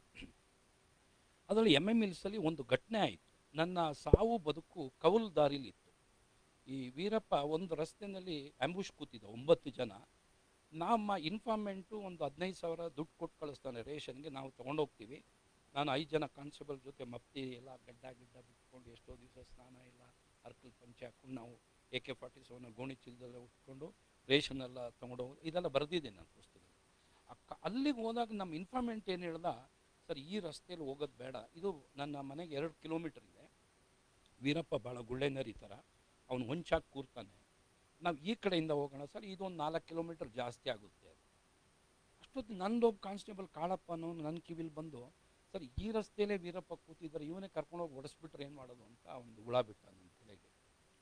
ಅಲ್ಲಿ we were taking just chance ಆಪರೇಷನಲ್ಲಿ. ಈಗ ಫಾರ್ ಎಕ್ಸಾಂಪಲ್ ನಮ್ಮ ಹರಿಕೃಷ್ಣ ಅವರು ಟುಕ್ ಎ ಚಾನ್ಸ್, ಸತ್ತು ಹೋಗ್ಬಿಟ್ರು. ಸತ್ತ ಮೇಲೆ ನಮ್ಮ ಹಿರಿಯ ಅಧಿಕಾರಿಗಳು ನೋಡಬೇಕು, AC ರೂಮಲ್ಲಿ ಕೂತ್ಕೊಂಡು ಅವ್ರು ಕೊಳ್ಳೆಗಾಲದ ಕಡೆ ತಲೆ ಹಾಕಿ ಮಲಗಿಲ್ಲ, ಬಟ್ ಇಲ್ಲಿ ವಿಮರ್ಶೆ ಮಾಡೋದು, ಇಲ್ಲ ಹರಿಕೃಷ್ಣನ್ ತಪ್ಪು ಮಾಡೋದು, ಅವ್ರದ್ದು ಹಿಂಗೆ ಮಾಡಬೇಕು, ಹಂಗೆ ಮಾಡಬೇಕಾಯ್ತು, ಈ ಕುಂಕು ನೋಡಿ. ಸೊ ಅದರಲ್ಲಿ ನಾನು ಸೇವ್ ಆಗಿದೆ ಬರೀ ಆ ದಾರಿ ವಿಚಾರದಲ್ಲಿ. ಈ ಘಟನೆ ನನಗೆ ಅಲ್ಲೋಗಿ ಆಮೇಲೆ ಒಂದು ಇಬ್ಬರಿಗೆ ಹೊಡೆದಾಕಿದ್ವಿ. ವೀರಪ್ಪ ಒಂದು 10 ಅಡಿ ದೂರದಲ್ಲಿದ್ದ, ಓಡೋಗ್ಬಿಟ್ಟ ಅವನು. ಇವೆಲ್ಲ ನಾನು ಬುಕ್ಕಲ್ಲಿ ಬರೆದಿದ್ದೀನಿ. ಬಟ್ ಅದೇನಾಯಿತು, ಈ ಘಟನೆ ನನ್ನನ್ನು ಕಾಡ್ಸೋಕ್ಕೆ ಶುರು ಆಯಿತು. ಯಾಕೆಂದರೆ ಯೂಶ್ವಲಿ ಪೊಲೀಸರ ಬಗ್ಗೆ ಸಾರ್ವಜನಿಕರಲ್ಲಿ ನನ್ನ ಪ್ರಕಾರ 90-95% ಕೆಟ್ಟ ಅಭಿಪ್ರಾಯನೇ ಇದೆ, ಒಂಥರ ನೆಗೆಟಿವ್ ಆ್ಯಟಿಟ್ಯೂಡ್ ಇದೆ. ಯಾಕೆ ಅಂದರೆ, ಒಂದು ನಮ್ಮ ಬಿಹೇವಿಯರ್ ಇರ್ಬೋದು, ಎರಡನೇದು ಅನಾವಶ್ಯಕ ತೊಂದರೆ ಕೊಡೋದು, ಮುಕ್ತವಾಗಿ ಒಳ್ಳೆಯವ್ರ ಜೊತೆ ಮಾತಾಡೋದಿಲ್ಲ, ಅದೇನೋ ಕ್ರಿಮಿನಲ್ ಜೊತೆ ಮಾತಾಡಿ ವೆರಿ ಸಿಂಗ್ಯುಲರ್ಲಿ ಕೆಟ್ಟ ಮಾತು ಬೈಯೋದು. ನಾನು ಇಲಾಖೆಗೆ ಸೇರಿದಾಗ ನಾನು ಫಸ್ಟ್ ಎದುರೋಗ್ಬಿಟ್ಟಿದ್ವಿ, ಏನಪ್ಪ ಹಿಂಗೆ ಬೈತಾರೆ, ಆ ಬೈಗಳು ನಾನು ಕೇಳೇ ಇರಲಿಲ್ಲ. ಆಮೇಲೆ ಅಡ್ಜಸ್ಟ್ ಮಾಡಿಕೊಂಡೆ. ಆಮೇಲೆ ಇದಾದಮೇಲೆ ಆ ಘಟನೆ ನನಗೆ ಕಾಡ್ಸೋಕ್ಕೆ ಶುರು ಆಯಿತು. ಇದನ್ನು ನಾನು ಫಸ್ಟು ಬರೆದೆ, ಭಾಳ ಕಷ್ಟಪಟ್ಟು ಬರೆದೆ. ಯಾಕೆಂದ್ರೆ ನನಗೆ ಬರವಣಿಗೆಲಿ ಅಷ್ಟು ಹಿಡ್ತಾ ಇರಲಿಲ್ಲ. ಅದು ಬರೆದ ಮೇಲೆ ಕೊನೆಗೆ ಯಾರೋ ಲೇಖಕರು ಹೇಳಿ ಒಂದು ಪುಸ್ತಕ ಆಯಿತು. ಆಮೇಲೆ ಇದನ್ನು ಹೆಂಗೆ ಪ್ರಿಂಟ್ ಮಾಡೋದು ಅಂತ ನಾಗ್ತಿಹಳ್ಳಿ ಅವ್ರನ್ನ ಇದು ಕಳಿಸ್ತಾರೆ, ಅವರೇ ಕರ್ಕೊಂಬಂದು ನಮ್ಮ DG ಅವ್ರಿಗೆ ಇಂಟ್ರೊಡ್ಯೂಸ್ ಮಾಡಿದ್ರು. ನಾನು ಒಳ್ಳೆ ಕಾಲು ಹಾಕಿ ಒಳಗಡೆ ಎಂಟ್ರ್ ಆದೆ ಅಂತ ಕಾಣುತ್ತೆ. ನನ್ನ ಪುಸ್ತಕ ಈಗ 7ನೇ ಪ್ರಿಂಟ್ ಆಗಿದೆ. ಮತ್ತು ಈ ಕೊರೋನಾದಲ್ಲಿ ಇನ್ನೂ ಒಂದು ಬುಕ್ ಬರೆಯೋಕ್ಕೂ ಕೊರೋನಾನೇ ಕಾರಣ ಅಂತ ಕಾಣುತ್ತೆ ನನಗೆ. ಇವರು DG ಅವರು ಪ್ರೆಷರ್ ಮಾಡ್ತಿದ್ರು, ಬಟ್ ಅಂದರೆ ಈ ಸರಿ ಇದರಲ್ಲಿ ಸ್ವಲ್ಪ ಮುಕ್ತವಾಗಿ ಮಾತಾಡಿ ನನ್ನ ಆತ್ಮಚರಿತ್ರೆ ಬರೆದಿದ್ದೀನಿ. ಹಲವಾರು ಕುತೂಹಲಕರ ಘಟನೆಗಳಾಗಿರೋದು ಬೆಂಗಳೂರು ನಗರದಲ್ಲಿ ಮತ್ತು ಹೊರಗಡೆ, ಅದನ್ನು ಬರೆದಿದ್ದೀನಿ. ಈಗ ಶಾರ್ಟ್ಲಿ ಅದಾಗುತ್ತೆ. ಹೀಗೆ ನಾನು ಸಾಹಿತ್ಯ ಲೋಕಕ್ಕೆ ಬಂದ ಮೇಲೆ ನನಗನ್ನಿಸ್ತಾ ಇದೆ ಇದೊಂದು ಭಾಳ ಒಂದು ಸುಂದರವಾದ ಲೋಕ. ಭಾಳ ಒಳ್ಳೆ ಜನರ ಪರಿಚಯ ಆಗುತ್ತೆ ನಮಗೆ. ನೋಡಿ, ನೀವೆಲ್ಲ ನನ್ನ ಪ್ರಕಾರ 24 ಕ್ಯಾರೆಟ್ ಗೋಲ್ಡ್ ಇದ್ದಂಗೆ. ನಾನು ತಾಮ್ರ. ನಾನು ಸೇರಿದ ಮೇಲೆ ಒಂದು ಆಭರಣ ಮಾಡ್ಬೋದು. ಇಲ್ಲ ಅಂದರೆ ಯಾಕೆಂದರೆ ನೀವೆಲ್ಲ ಮೇರು ಪರ್ವತದಲ್ಲಿದ್ದೀರಿ, ನಾವು ಈಗ ಕಾಲಾಕಿ ಒಳಗಡೆ ಎಂಟ್ರಾಗಿದ್ದೀವಿ. ಅಂದರೆ ನನ್ನ ಪ್ರಕಾರ ಪೊಲೀಸ್ ಅಧಿಕಾರಿಗಳು ನಮಗೆ ದಿವಸ ಕತೆಗಳು ಸಿಗುತ್ತೆ, ದಿವಸ ಘಟನೆಗಳು ನೋಡ್ತೀವಿ, ಭಾಳಷ್ಟು ಕತೆಗಳು ಬರಿಬೋದು. ಬಟ್ ಯಾಕೋ ಬರೀತಾ ಇಲ್ಲ, ಯಾಕೆ ಅಂತ ಅರ್ಥ ಆಗಲ್ಲ ನನಗೆ. ನನ್ನ ಮೂಲಕ ಈಗ ಒಬ್ಬರು ಎಸ್ ಕೆ ಉಮೇಶನವರು ಬರೆದಿದ್ದಾರೆ, ಐ ವಿಟ್ನೆಸ್ ಅಂತ ಒಂದು book ಬರೆದಿದ್ದಾರೆ. ಹೀಗೆ ನನ್ನ ಸಾಹಿತ್ಯ ಲೋಕಕ್ಕೆ ಬಂದೆ. ಈ ಪುಸ್ತಕ ನೀವು ದಯವಿಟ್ಟು ಓದಬೇಕು ಯೋಗಿಯವರು, ನಾನೇ ಕೊಡ್ತೀನಿ ನಿಮಗೆ. ಓದಿದ ಮೇಲೆ ಏನು ನಾನು ತಪ್ಪುಗಳಿದ್ದರೆ ನನಗೆ ತಿದ್ಕೊಳ್ತೀನಿ, ಯಾಕಂದ್ರೆ ನಾನು ಬರೆದಿದ್ದೇ ಸರಿ ಅಂತ ಹೇಳೋಲ್ಲ. ನನಗೆ ಕೆಲವು ಬರಿಬೇಡಕ್ಕೆ ನಾವು ಪೊಲೀಸ್ನವರು ನಮಗೆ ಜನ ಹೇಗೆ ಅಂದರೆ ನನ್ನ ಪುಸ್ತಕ ಭಾಳ ಚೆನ್ನಾಗಿ ತಗೊಂಡ್ರು, ಭಾಳಷ್ಟು ಜನ ನನಗೆ ಫೀಡ್ಬ್ಯಾಕ್ ಬರ್ತಾ ಇದೆ, ಎಲ್ಲ ಕಡೆಯಿಂದ ಬರುತ್ತೆ. ಅದರಿಂದ ಒಂಥರ ಖುಷಿಯಾಗಿದೆ ಮನಸ್ಸಿಗೆ. ನನಗೆ ದಿನ ನಂದು ಹೇಗೆ ಕಳೀತಾ, ರಾತ್ರಿ ಆಗುತ್ತೆ ಹಗಲಾಗುತ್ತೆ ಅನ್ನೋದು ಗೊತ್ತಾಗದಷ್ಟು ನಾನು ಸಾಹಿತ್ಯದಲ್ಲಿ ಈಗ ನೋಡ್ಬೋದು. ಧನ್ಯವಾದಗಳು ಸರ್, ಭಾಳ ಚೆನ್ನಾಗಿ ಬಂತು. ಈಗ ನಮ್ಮ ಸಿದ್ಧಲಿಂಗಯ್ಯನವರು ರಾನಂ ಚಂದ್ರಶೇಖರ್ಗೆ ಒಂದು ಪ್ರಶ್ನೆ ಕೇಳಬೇಕು ಅಂತ ನನ್ನ ಒಂದು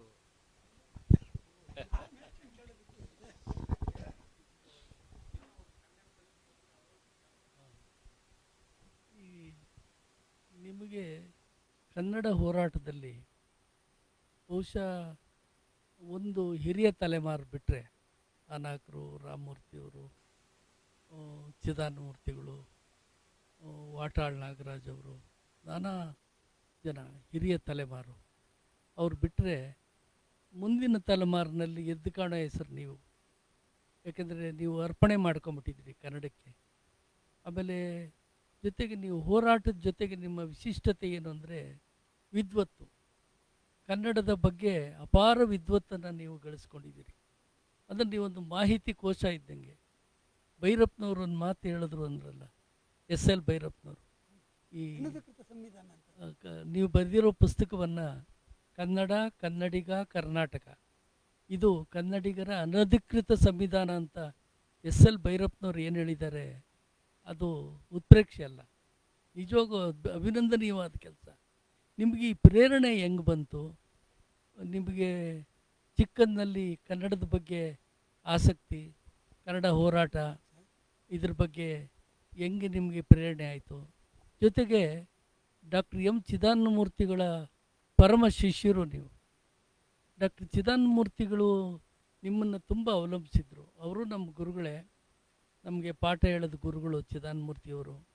ಅವ್ರ ಬಗ್ಗೆ ನನಗೆ ವಿಶೇಷವಾದ ಅಭಿಮಾನ. ಅವರು ನಿಮ್ಮನ್ನು ಜಾಸ್ತಿ ಅವಲಂಬಿಸಿದರು. ಏನೇ ವಿಷಯ ಬೇಕಾದರೂ ನಿಮ್ಮ ಹತ್ರ ಮಾಹಿತಿಗೆ ನಿಮ್ಮನ್ನು ಕಳಿಸ್ತಾಯಿದ್ರು, ನಿಮ್ಮನ್ನ ಜೊತೇಲಿ ಕರ್ಕೊಂಡು ಹೋಗ್ತಾಯಿದ್ರು.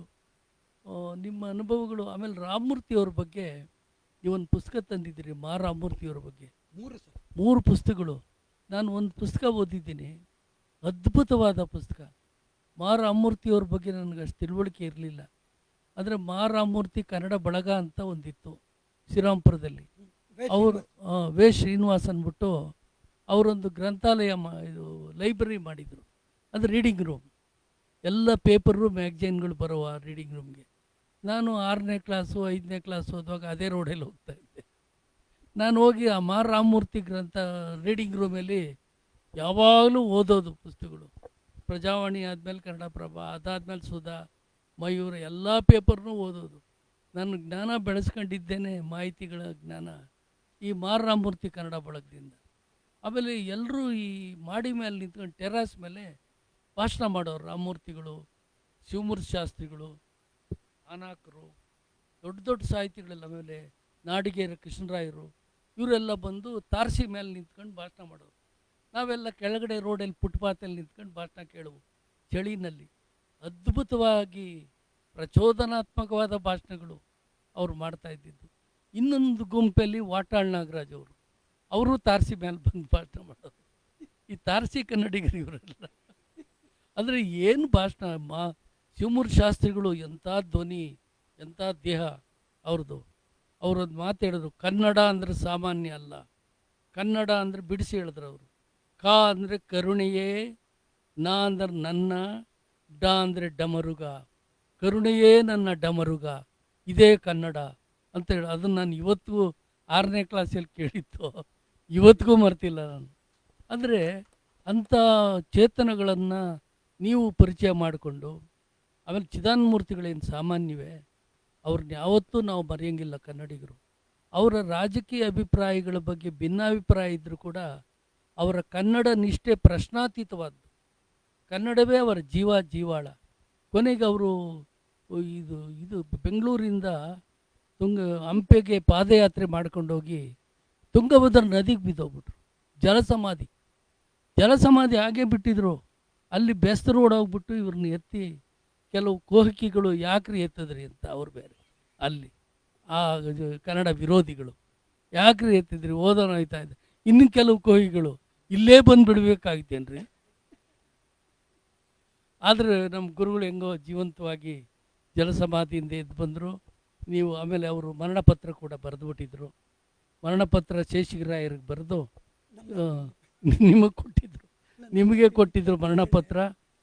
ನೀವು ನೀವು ಸತ್ತೋಗಿದ್ರು ಪರವಾಗಿರಲ್ಲ ಸರ್, ಪಾಪ ರಾನಂ ಚಮ್ ಅಂತ ಬರೆದು ಅವ್ನಿಗಿನ್ನೂ ಚಿಕ್ಕ ಮಕ್ಕಳುಗಳು ಅವನು ಜೈಲಿಗೆ ಕಳಿಸ್ಬಿಡ್ತಿದ್ರಲ್ಲ ಅಂತ ಮರಣಪತ್ರ ನಿಮಗೆ ಕೊಟ್ಟಿದ್ರು. CH ಹನುಮಂತರಾಯ ಅವ್ರ ಜೊತೆ ಚರ್ಚೆ ಮಾಡಿ ಇದೆಲ್ಲ ಅಂತಲೂ ಬೇರೆ ಹಾಕ್ಬಿಟ್ಟಿದ್ರು ಮರಣಪತ್ರದಲ್ಲಿ. ಅಂಥ ದಿವ್ಯ ಚೇತನಕ್ಕೆ ನೀವು ಆಸರೆಯಾಗಿದ್ರಿ, ಒತ್ತಾಸೆಯಾಗಿದ್ರಿ, ಅವ್ರ ಜೊತೆ ಎಲ್ಲೋದ್ರೂ ಹೋಗ್ತಾ ಇದ್ರಿ. ಈ ಚಿದಾನಂದಮೂರ್ತಿಗಳ ಬಗ್ಗೆ ನಾನು ತಮಗೆ ಹೇಳೋದಕ್ಕಿಂತ ಒಂದು ಮಾತು ಹೇಳ್ಬಿಡ್ತೀನಿ. ಒಂದು ಸಲ ಹೋಗಿದ್ದೆ ನಾನು, ವಿಶ್ವವಿದ್ಯಾಲಯದ ಕುಲಪತಿಗಳು ಮಲ್ಲಿಕಾ ಗಂಟಿ ಮೇಡಮ್ಮು, ಬಳಿಗಾರ ಸಾಹೇಬರು, 3 ಜನ ಅವ್ರ ಮನೆಗೆ ಹೋಗಿದ್ದು. ಚಿದಾನಂದಮೂರ್ತಿಗಳ ಮಿಸ್ಸಸ್ಸು ಮಾವಿನ ಹಣ್ಣು ಕೊಟ್ಟರು. ಯಾರಿಗೆ? ನಮಗೆ ಕೊಡಲಿಲ್ಲ, ನನಗೂ ಬಳಿಗಾರ ಸಾಹೇಬ್ರಿಗೆ. ಈ ವೈಸ್ ಚಾನ್ಸಲರು ಮಲ್ಲಿಕಾ ಗಂಟಿ ಕೊಟ್ಟರು ಒಂದು ಮಾವಿನ ಹಣ್ಣು ಕೊಟ್ಟರು. ನಾವು ನೋಡ್ತಾ ಇದ್ದೋ, ನಮಗಿಲ್ಲವಲ್ಲ ಅವರು ಕೊಟ್ರಲ್ಲ ಅಂತ ನೋಡ್ತಾ ಇದ್ರೆ, ಚಿದಾನಂದಮೂರ್ತಿಗಳು ಆ ವಯಸ್ಸಲ್ಲಿ ಏನಂತವ್ರೆ, ಮಾವನ ಹೆಣ್ಣು ಕೊಟ್ಟ ಮಾವಿನ ಹಣ್ಣು ಅಂತ ಅವ್ರ ಹೆಂಡ್ತಿ ನಾಚಿಕೊಂಡು ಹೋಗ್ಬಿಟ್ರು ಪಾಪ. ನಾವು ಇದೇನಪ್ಪ ಹಿಂಗೆ ಜೋಕ್ ಹೊಡಿತಾವ್ರು ಈ ಇಳಿ ವಯಸ್ಸಲ್ಲಿ, ಮಾವನ ಹೆಣ್ಣು ಕೊಟ್ಟ ಮಾವಿನ ಹಣ್ಣು ಅಂತವ್ರು. ಆಮೇಲೆ ಹೊರಗಡೆ ಬಂದು ಕಳಿಸ್ಕೊಡಕ್ಕೆ ಬಂದು, ಸ್ವಲ್ಪ ಅವ್ರ ಮನೆ ಕಾಂಪೌಂಡ್ ಜಾಸ್ತಿ ಜಾಗ ಇದೆ, ಕಾಫಿ ಗಿಡ ಎಲ್ಲ ಬೆಳೀತಾ ಇದ್ರಲ್ಲಿ ಮೊದಲು. ಅಲ್ಲಿ ನಿಂತ್ಕೊಂಡ್ಬಿಟ್ಟು ಮನೆ ತೋರಿಸಿದ್ರು. I am the owner of this house ಅಂದರು. ಏನು ನಮ್ಮ ಗುರುಗಳಿಗೆ ಧೈರ್ಯ ಬಂದ್ಬಿಟ್ಟೈತೆ ಮನೆಯಲ್ಲಿ. ಆಮೇಲೆ I have taken the permission of my wife to say this ಅಂತ. ಅಂದರೆ ಹಾಸ್ಯ ಪ್ರಜ್ಞೆ ಕೊನೆಯಲ್ಲಿ ಹೆಂಗೆ ತುಂಬ ತುಳುಕ್ತಾ ಇತ್ತು ಅಂತ ಒಬ್ಬ ಮಹಾನ್ ದಿವ್ಯ ಚೇತನದ ಜೊತೆಗೆ ನೀವಿದ್ರಿ. ನಿಮಗೆ ಈ ಪ್ರೇರಣೆ ಹೆಂಗಾಯಿತು ದಯವಿಟ್ಟು ಹೇಳಿ. ಒಂದು ಈ ಕನ್ನಡದ ಚಳುವಳಿ ಪ್ರೇರಣೆ ಯಾಕಾಯಿತು ಅನ್ನೋದು ಗೊತ್ತಿಲ್ಲ. ನಾನು ಈ ಬೆಂಗಳೂರಿನಲ್ಲಿ 62-63ರಲ್ಲಿ ಬಂದಾಗ ಓದೋದಕ್ಕೆ ಚಳುವಳಿ ಆವಾಗ ತುಂಬ ಮೇಲ್ಮಟ್ಟದಲ್ಲಿತ್ತು. ನಾನು ಹಾಸನ ಜಿಲ್ಲೆ, ನಾನು ರಾಮನಾಥ್ಪುರ ಆದರೆ ನಾನು ಬೆಳೆದಿದ್ದು ನಿಡಿಗೆರೆ ಅಂತ ಸಕಲೇಶ್ಪುರದ ಹತ್ರ. ನಾನು ಈ ಬೆಂಗಳೂರಿಗೆ ಬಂದಾಗ ನಮ್ಮ ಮನೆ ಪಕ್ಕದಲ್ಲೇನೇ ಒಬ್ಬರು ಮಾರಾಮೂರ್ತಿ ಅವರ ನೇರ ಶಿಷ್ಯರು ಶೇನ್ ನಾಗರಾಜ್ ಅಂತೇಳಿ, ಅವರು ತಬಲದ ಶೇಷಪ್ಪ ಅಂದ್ರೆ ಭಾಳ, ಬಾಗ್ಲೂರು ಶೇಷಪ್ಪ ಅಂದ್ರೆ ಭಾಳ ಪ್ರಸಿದ್ಧರು. ಅವ್ರ ಮಗ ಅವರಿದ್ದರು. ಅವಾಗ ನಮ್ಮ ಹತ್ರನೂ ನಮ್ಮ ಅಣ್ಣ ಕರ್ಕೊಂಬಂದಿದ್ದ, ಕಾಸು ಇರ್ತಿರಲಿಲ್ಲ, ಏನು ಇರ್ತಾ ಇರಲಿಲ್ಲ, ಏನು ನಮಗಿನ್ನೇನು ಬೇರೆದು ಗೊತ್ತಿರಲಿಲ್ಲ. ದಿನ ಮಾರಾಮೂರ್ತಿ ಆನಕ್ಷರಾಯರು ಇವರ ಭಾಷಣಗಳಿರ್ತಾಯಿತ್ತು. ಅವಾಗ ದಿನ ಸಂಜೆ ಕೇಳೋದಕ್ಕೆ ಹೋಗೋದು. ಆಮೇಲೆ ಇನ್ನೇನು ನಮಗಿನ್ನೇನು ಕನ್ನಡ ಬಿಟ್ಟು ಬೇರೆ ಇನ್ನೇನು ಗೊತ್ತೇ ಇರಲಿಲ್ಲ. ಹಾಗಾಗಿ ನಾವೇನು ಮಾಡ್ತಿದ್ದೆ, ಮೊದಲು ನಮಗೆ ಇದು ಆಸಕ್ತಿ ಏನಿಲ್ಲ, ನಮ್ಗೆ ಬೇರೆ ಏನೂ ಗೊತ್ತೇ ಇರಲಿಲ್ಲ. ಅಲ್ಲೆಲ್ಲ ನಾವು ಪಕ್ಕದಲ್ಲಿ ಅವ್ರ ಭಾಷಣ ಕೇಳೋದಕ್ಕೆ ಹೋಗ್ತಾಯಿದ್ವು. ಭಾಷಣ ಕೇಳ್ತಾ ನಿಧಾನಕ್ಕೆ ಏನಾಗೋಯ್ತು ಅಂತ ಹೇಳಿದ್ರೆ, ನಮಗೆ ಕನ್ನಡದ ಕೆಲಸ ಬಿಟ್ಟು ಬೇರೆ ಇನ್ನೇನು ಗೊತ್ತೇ ಇರಲಿಲ್ಲ. ಎಷ್ಟು ಮಟ್ಟಿಗೆ ಅಂತ ಹೇಳಿದ್ರೆ, ನಾನು ಈ SSLC ಪಾಸ್ ಮಾಡ್ಬೇಕಾದ್ರೆ ಭಲೆ ಕಷ್ಟ ಆಗೋಯ್ತು. ನಾನು ಇಂಗ್ಲೀಷ್ ಒಂದು ಫೇಲ್ ಆಗೋಯ್ತು, ಇನ್ನು ಉಳಿದಿದ್ದೆಲ್ಲ ಪಾಸ್ ಆಗೋಯ್ತು. ನಿಮ್ಗೆಲ್ರಿಗೂ ಒಂದು ಸಂಗತಿ ಹೇಳ್ತೀನಿ, ನನಗೆ ಮ್ಯಾಥಮೆಟಿಕ್ಸಲ್ಲಿ 85 ಬಂದಿತ್ತು, ಇಂಗ್ಲೀಷ್ನಲ್ಲಿ 9 ಮಾರ್ಕ್ಸ್. ಆಮೇಲೆ ನಮ್ಮ ಅಣ್ಣ ಒಬ್ಬ ದೊಡ್ಡ ಕಾರ್ಮಿಕ ನಾಯಕ, ಶ್ರೀಕಂಠಯ್ಯ ಅಂಥೇಳಿ, ಜನತಾದಳ ಇದ್ದಾಗ ರಾಮಕೃಷ್ಣ ಹೆಗಡೆ ಅವ್ರ ಕಾಲದಲ್ಲಿ ಕಾರ್ಮಿಕ ವಿಭಾಗಕ್ಕೆ ರಾಜ್ಯ ಮಟ್ಟದ ಕಾರ್ಯದರ್ಶಿ ಆಗಿದ್ದರು. HALನಲ್ಲಿ HAL ಕಾರ್ಮಿಕ ಸಂಘದಲ್ಲಿ ಆಲ್ ಇಂಡಿಯಾ ಕೋಆರ್ಡಿನೇಷನ್ ಕಮಿಟಿ ಕಾರ್ಯದರ್ಶಿ ಅಧ್ಯಕ್ಷರಾದಂಥವ್ರು ಮೊದಲನೆಯವರು. ಹಾಗಾಗಿ ಅವಾಗಿಂದ ದಿನ ಹೊರಗಡೆ ಇದೇ ಥರ ಕೆಲಸ ಇರ್ತಿತ್ತು. ಆಮೇಲೆ ಓದೋದು ಅಂತ ಹೇಳಿದ್ರೇನು ಅಂದರೆ, ನಾನು ನಮ್ಮ ತಂದೆ ಭಾಳ ದೊಡ್ಡ ಓದುಗ. ಎಸ್ ಕೆ ಕರೀಂ ಖಾನ್ ಅವರ ಸಂಗಾತಿ ನಮ್ಮಪ್ಪ. ನಾನು ಹೋದಾಗ ಒಂದ್ಸಲ ಅವ್ರು ನೋಡೋದಕ್ಕೆ ಮೇಷ್ಟ್ರ ಜೊತೆ ಚಿದಾನಂದ ಮೂರ್ತಿಗಳ ಜೊತೆ ಕೇಳಿದ್ರು, ಹೇಗಪ್ಪ ಇದ್ದಾರೆ ನಂಜನ್ ಭಟ್ರು ಅಂತ. ಸತ್ತೋದ್ರು ಅಂತ ಜೋರಾಗಿ ಹತ್ಬಿಟ್ರು ಅವರು. ನಾನು ಈ ಬೆಂಗಳೂರಿಗೆ 7ನೇ ತರಗತಿಗೆ ಓದಕ್ಕೆ ಬರೋ ಹೊತ್ತಿಗೆ ಸರ್ ನಟಸಾರ್ವಭೌಮ, ಮಾಧವಕರ್ಣ ವಿಲಾಸ 2 ಪುಸ್ತಕವನ್ನು ಓದಿದ್ದೆ ನಾನು. ಹಾಗಾಗಿ ತುಂಬ ಆಸಕ್ತಿ ಇತ್ತು, ಅವ್ರೇನು ಬರೆಯೋದಕ್ಕೆ ಬರ್ತಾ ಇರಲಿಲ್ಲ. ಸುಮ್ಮನೆ ಓದ್ಕೊತಾ ಇದ್ದೆ. ಸುಮಾರು ದಿನ ಪುಸ್ತಕ ಓದೋದು ಒಂದೇ ಕೆಲಸ. ಆವಾಗ ನನಗೆ ಒಂದು ಸಲ ಸಾಹಿತ್ಯಗಳ ಕಲಾವಿದ್ರ ಬಳಗದ ಚಿದಾನಂದ ಮೂರ್ತಿಗಳು ಶುರುವಾದರು. ಅಷ್ಟೊತ್ತಿಗೆ ನಾವು ಬೇರೆ ಬೇರೆ ಅಭಿನಂದನಾ ಸಮಾರಂಭ ಅದರಲ್ಲೆಲ್ಲ ಅವ್ರು ಪರಿಚಯ ಆಗಿದ್ದರು. ಆವಾಗ ನನಗೊಂದು ಪ್ರಶ್ನೆ ಕೇಳಿದ್ರು, ನೀನು ಸಾಹಿತ್ಯಗಳ ಕಲಾವಿದ್ರ ಬಳಗದಲ್ಲಿ ಧರ್ನ ಕೂತ್ಕೊಳ್ಳೋದಕ್ಕೆ ಬಂದಿದೆಯಲ್ಲ, ನೀನೇನು ಬರೆದಿದೀಯಾ ಅಂತ. ನೀನೇನು ಬರೆದಿದೀಯಾ ಅಂತಂದಾಗ ನಾನೇನು ಬರೆದಿಲ್ಲ ಸರ್ ಅಂದೆ. ಹಾಗಾದ್ರೆ ನೀನು ಕೂತ್ಕೊಳ್ಳೋಕ್ಕಾಗಲ್ಲ ಅಂದರು.